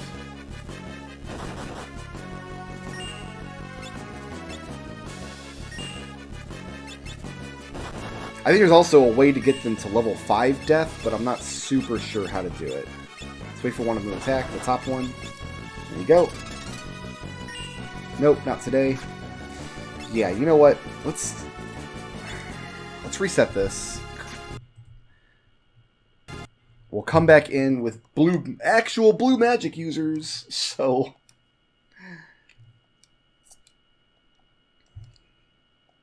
And then it should be Peachy Keen. But this is the foolproof strategy. This is going to work perfectly. Maybe the higher magic points on like the Black Mage as well will... means that Deathclaw has a higher chance of hitting. Let's go ahead and... we might as well give you a gold hairpin. You're going to use Comet. So I might... you're not going to be able to blue and then Comet yourself. That's not going to matter. So it really doesn't matter what you have. Black is fine. Blue for the Bard. The Reflect Rings are actually very helpful in this fight, because Iroga can be reflected and Firaga can be reflected, but the other two crystals use Earth... We have Float to protect us from the Earthquake, actually, in this party, and then the other one uses, I think it's Aqua Breath. Either Aqua Breath or Tsunami, and that's the one that would wreck us. We don't have any way of defending against that. I do remember one year for the Fiesta, I think I had a Knight. It was mostly a martial group. It was like Knight, Thief, I think I had Bard. But no, I had no big damage. I had no big magic damage, I should say. So I went in with the Bone Mail strat, with the Knight. And I think I had bought flame rings in the first world, or maybe I just used the flame shield. I think I used the flame shield actually to absorb fire damage. So the one crystal that can cast fire magic, I just relied on that crystal hitting me. Everybody else was hidden, so that was the only target was my knight with the fire shield. So the other crystals couldn't kill him with their attacks. They could bring him down to like critical HP, but then the fire crystal would attack. So one at a time I took them out like that. So Aqua Breath would hit, but then Faraga would hit and refill me again. Alright, everybody is doing their thing now. Let's get our songs back up. You're going to sing Mighty March. Thank you much. You're going to cast Fiesta. You're going to sing Swift Song. And then you're going to wait for Lena to be refilled on ATB.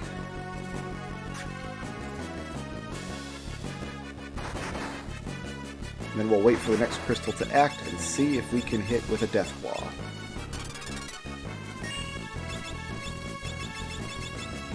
Let's actually wait for the next one. I want to make sure that we have as much time as possible.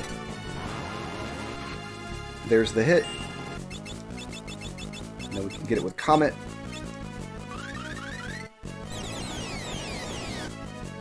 Excellent.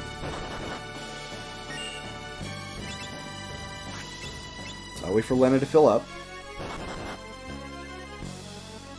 There she is. That's the front one. We're going to Deathclaw you now, good sir. Who's the next one? Bottom. We're going to Deathclaw you, good sir. In this position, I'm going to use her turn to heal if she doesn't have anybody to cast a Comet at. Because when they're just using their regular attacks, there's no way they're going to finish us off. We have essentially free healing. 3 of us have all kinds of evade, and the 4th dude's got a shield. Who wants it? Top one. Top one wants it. Have at it, son. Front one wants it now. I almost Deathclawed my own stupid self in the face. Bottom? Bottom one wants it now.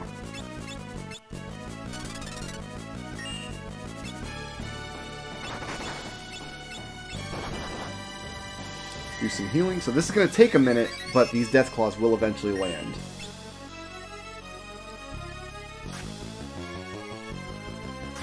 Front one wants it. Top one wants it. This is one of the fights where Berserker is actually really good, because the Berserker can equip the Death Sickle, and these things are not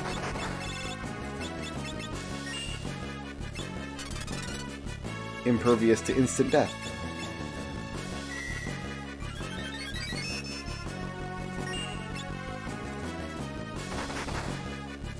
I wasn't expecting Deathclaw to have this much trouble landing, though, I'm going to be honest. But, you know what, I can be here all day. Well, I've got some ethers I might have to dip into. Is that the top one there?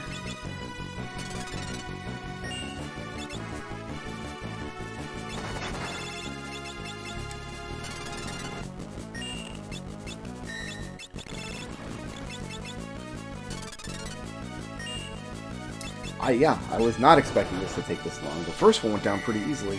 It's, I was going to say it might be possible that some of them are just immune to the effects of this particular attack, but that doesn't sound right. That sounds like fake news to me.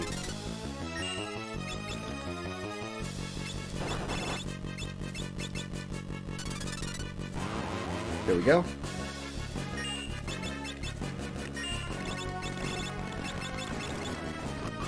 Cometed sun. No problem. Okay. Oh, we're waiting for Lena here. Don't want to jump ahead of myself. In fact, let's take one round where we just keep people alive. I don't want to spend the magic points on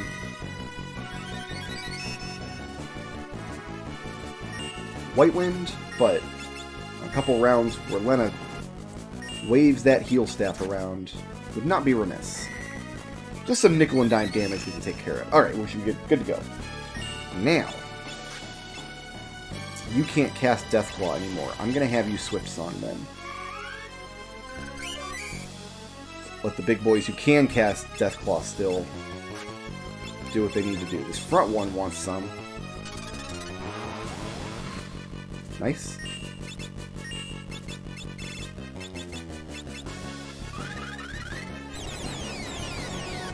And then the bottom one, and then I think the longest cutscene in the game.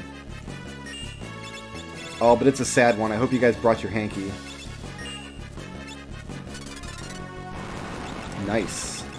I think we just got really unlucky in the middle of the fight. The dice just kind of came up sour a little bit. So there you go. Easy peasy. Crystal fight.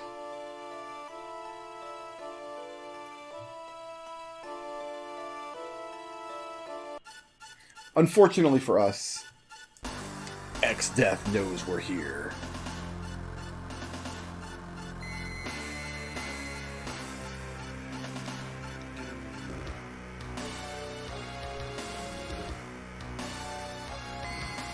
And he's controlling the crystals, because, like, we're in the place where he was sealed. Like, we're on X-Death's turf in this gigantic forest where he was originally sealed up.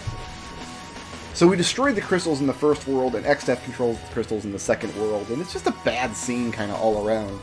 And again, Kryl, who is on the other side of the world, she should be miles and miles away. Remember in Game of Thrones where, like, the dudes were surrounded by zombies and like, we need the Dragon Queen to save us, and the guy ran off, and the Dragon Queen is, like, just gets on her dragon and magically That's what happens here. Kryl's going to get on her dragon and magically teleport. Because the other read is that we were just here getting... I don't know the verb that's happening to us here. Crystalagnified? Just get crystalagnified for hours and hours and hours. Or days, potentially, while Kryl was making her way forward.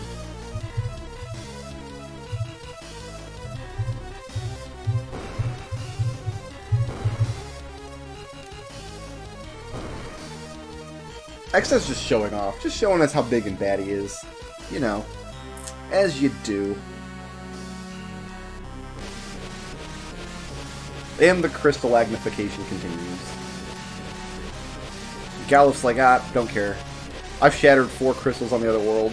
Let's break one here. I wonder which one it is. Because it's got to be the wind, fire, water, or earth crystals. Like, the 4 crystals aren't identical. They each have their own, like, purview. And Gallif just breaks one. So either we've destroyed the wind, fire, earth, or whatever the other thing was. Mayonnaise. Mayonnaise is the other one. It's earth, wind, water, and mayonnaise. Oh, I am the worst possible... No, I'm not. I can do this. We can put on an Air Knight. You do have to damage X-Death enough here to kill him, and the gimmick is Gallif can never ever die. I don't have any magic points for this fight. Alright, then we're Dancing Dagger. I was going to use Eroga, but I used up all of Gallif's magic points in the previous fight trying to land...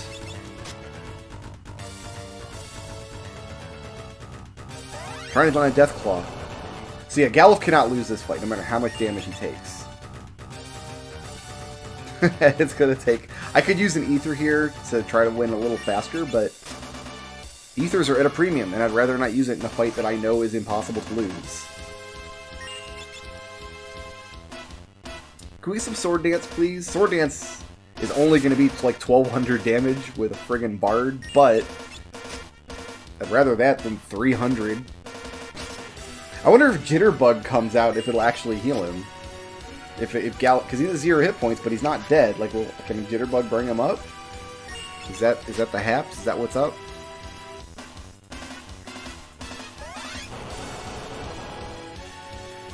I guess you could put a Reflect Ring on Gallif before the crystals fight.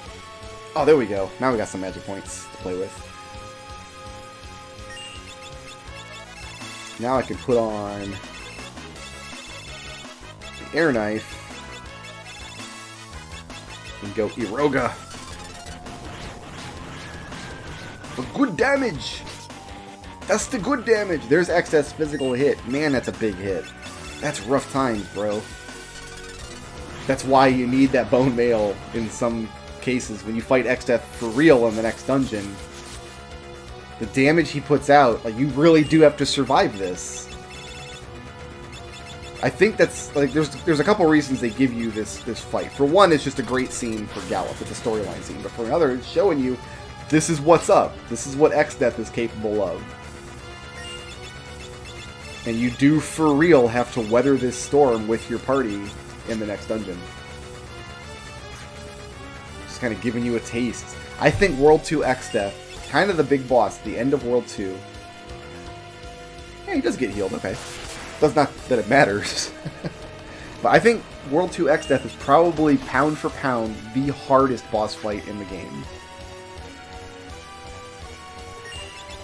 Because the gimmick fights, you're always going to have, most parties are going to have some kind of answer for. We certainly do with our blue mages and our bards, but most parties will. And if you're not playing by Fiesta rules, if you're just playing the game vanilla, you for sure do, because you have access to all the jobs. There's nothing limiting you from just changing to whatever happens to be that boss fight's one kryptonite. X-Death in World 2 doesn't have a kryptonite. There's no cheap way through the fight. There is one kind of...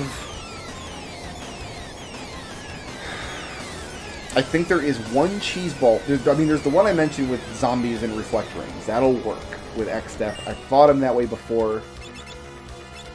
It takes hours and it's not fun. And there's one other thing that I've heard works and that will try requiring blue magic, but I've never seen it work.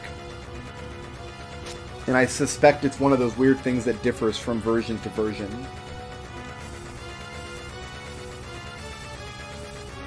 So we got a 50-50 shot. Either we get Sword Dance.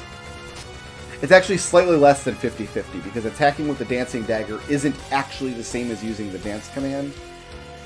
Because with Dance, you have a 25% chance each of getting one of the 4 effects. The Dancing Dagger might just do a regular attack like that instead. So you actually have slightly less than 25%. I don't know if it's an even 20% between the 5 possible outcomes, one of which is just a regular attack with the dagger's attack power, but it's a little worse than the actual Dance command. Still a really good weapon, though, because you can put that Dancing Dagger... I mean, the Bard was rocking 1200 damage with a Sword Dance. Give it to a class that actually has good attack power. Like, I think Berserker is a good example, or Knights or somebody. Or any of, like, the mediocre magic-using classes. Geomancer doesn't have a way to deal damage in World 2 outside of the Dancing Dagger. Like, Dancing Dagger is it, especially when you get the last few dungeons. The Forest is terrible for Geomancer. Forest is, like, the worst place. So if your Geomancer is just completely neutered here. And then in the actual fight with the crystals, the Geomancer can't do anything either. So yeah, that Dancing Dagger is all they got. So we're casting Kiraga and Raise, even though we've never bought those spells. And nobody's ever been a white mage, ever. Nobody tried White Wind. I have White Wind. So Galuf is dead. And it's his flame flickered out. Oh! A little text box pops up and... It's very sad. And Kryl just lays there because she just lost her grandpa. And once again, we just kind of have to run circles and wait for her to get over it.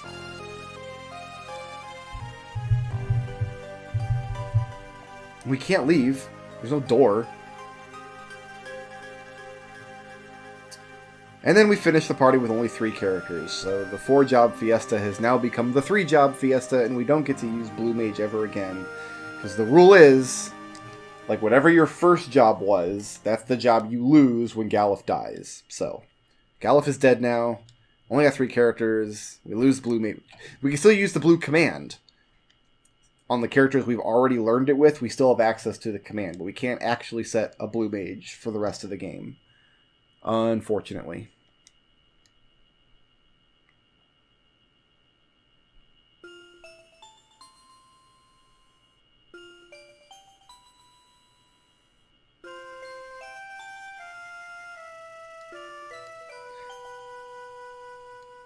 No, obviously that's all BS. Galuf gives gives all his magic and stuff to Kryl, so she actually just joins the party with all of the stuff that Galuf had. I think her base stats are different, which means if you've been training Galuf up in martial jobs because he has slightly higher defense or whatever it is, it'll be a little different, but the base stats for each character kind of don't matter. The variance isn't really enough to ever tip the scales one way or the other. So Kryl joins the party having access to all the jobs that Galuf has. So which means for the time being, she's going to be a bard. With blue.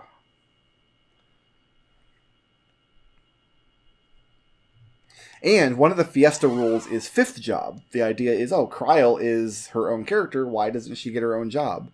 So I think... each of the 4 characters is also associated with an element. Bartz is wind, Faris is fire, Lena is water, Kryl is earth.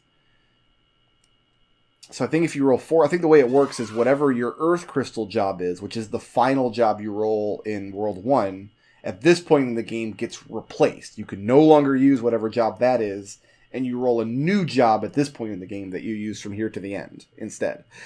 That's overly complicated, and I'm not really interested in that. Galuf and Kryl is the same character as far as I'm concerned, as far as the game's concerned. And she has an adorable little bard outfit.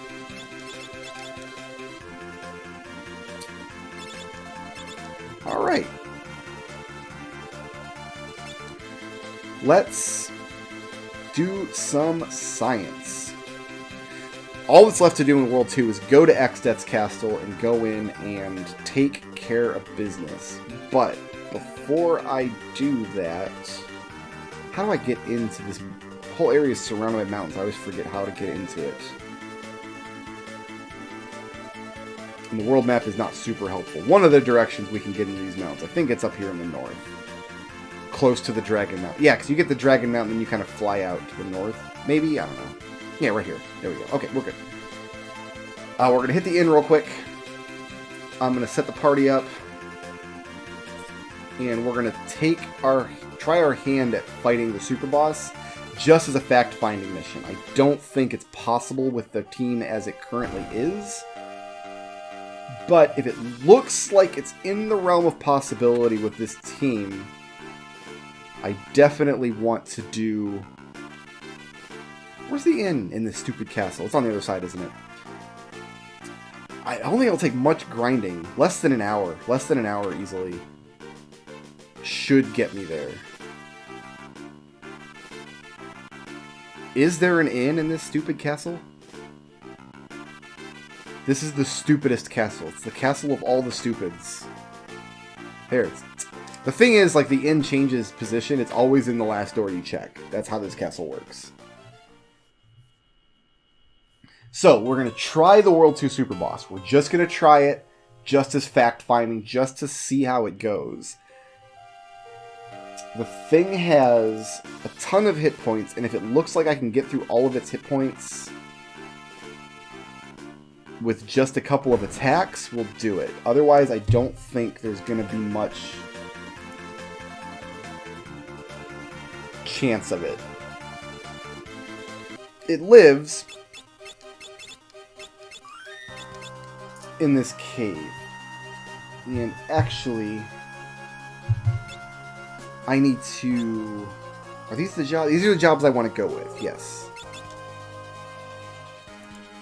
I need to... Black and blue, I don't think it matters what you have for your second. But you do need the extra point of magic here might come into play. I need a frost rod. Okay, then you. Oh, and you need an elven mantle. I think you already had one. You did. Okay, so now you, madame, you've already got black. We'll give you a frost rod. And you've got an Elven Mantle. Ideally, we'd have the other two characters also with black and with frost rods. It's not gonna happen right now, but Sing is the second best thing we can do here, and you both have it. Alright, so like that. That should do it. Alright, let's run from all the encounters in this dungeon. So this dungeon is basically a little cave that links Ball Castle to the big bridge, but there's a secret door that we shall take eventually. There we go. If we run from this thing. And now, here is the hallway.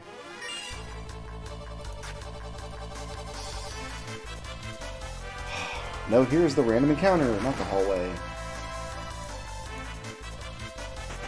Come on, Undergrounder. There we go. Getting in the way of my explanation here. You centipeded freak. Ooh, we can teleport out of here when we're done. That's nice.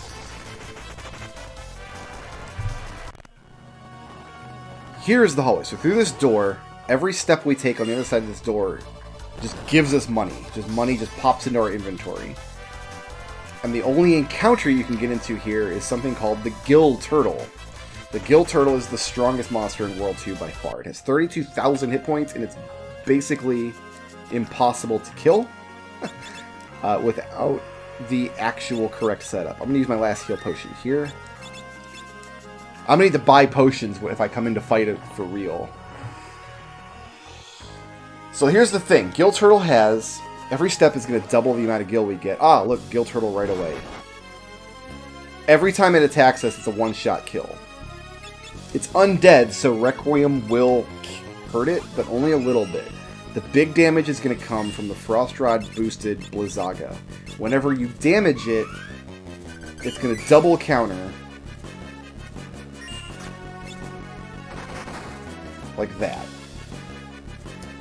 Here's the problem. This party does not have a way to prevent physical damage. We can put up Hastka, but once someone dies, they're going to lose that ability.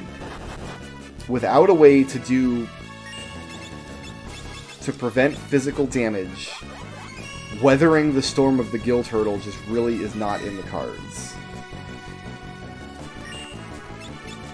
There's a lot we can do to heal. We have White Wind, but pretty much everything... When we have Big Evasion, which is definitely a benefit. The only thing it's weak to is Blizzard. So if Blizzaga does a ton of damage to this thing, and it looks like I can get through its hit point total with just Blizzaga, 2200, Requiem at 1800, and every time we hit it, it's going to kill 2 people, probably, unless they get through evasion. And then we're going to have to use Phoenix Downs to bring them back. I've been thinking on the puzzle of the Gill Turtle for many levels. It's just, it doesn't have any blue magic that we can do anything to it. And it's heavy, so, like, fractional damage isn't going to hit it, missile's not going to hit it. And its attacks are physical. We don't have a way to raise our defense. And I don't think 3,000 damage with that Blizzaga is going to cut it, unfortunately. And we'd have to grind up enough money to... we'd have to grind up enough money to afford, like, hundreds of Phoenix Downs.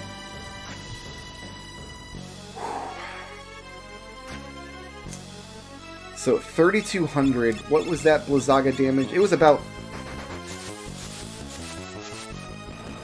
Ugh, that's not a lot of damage.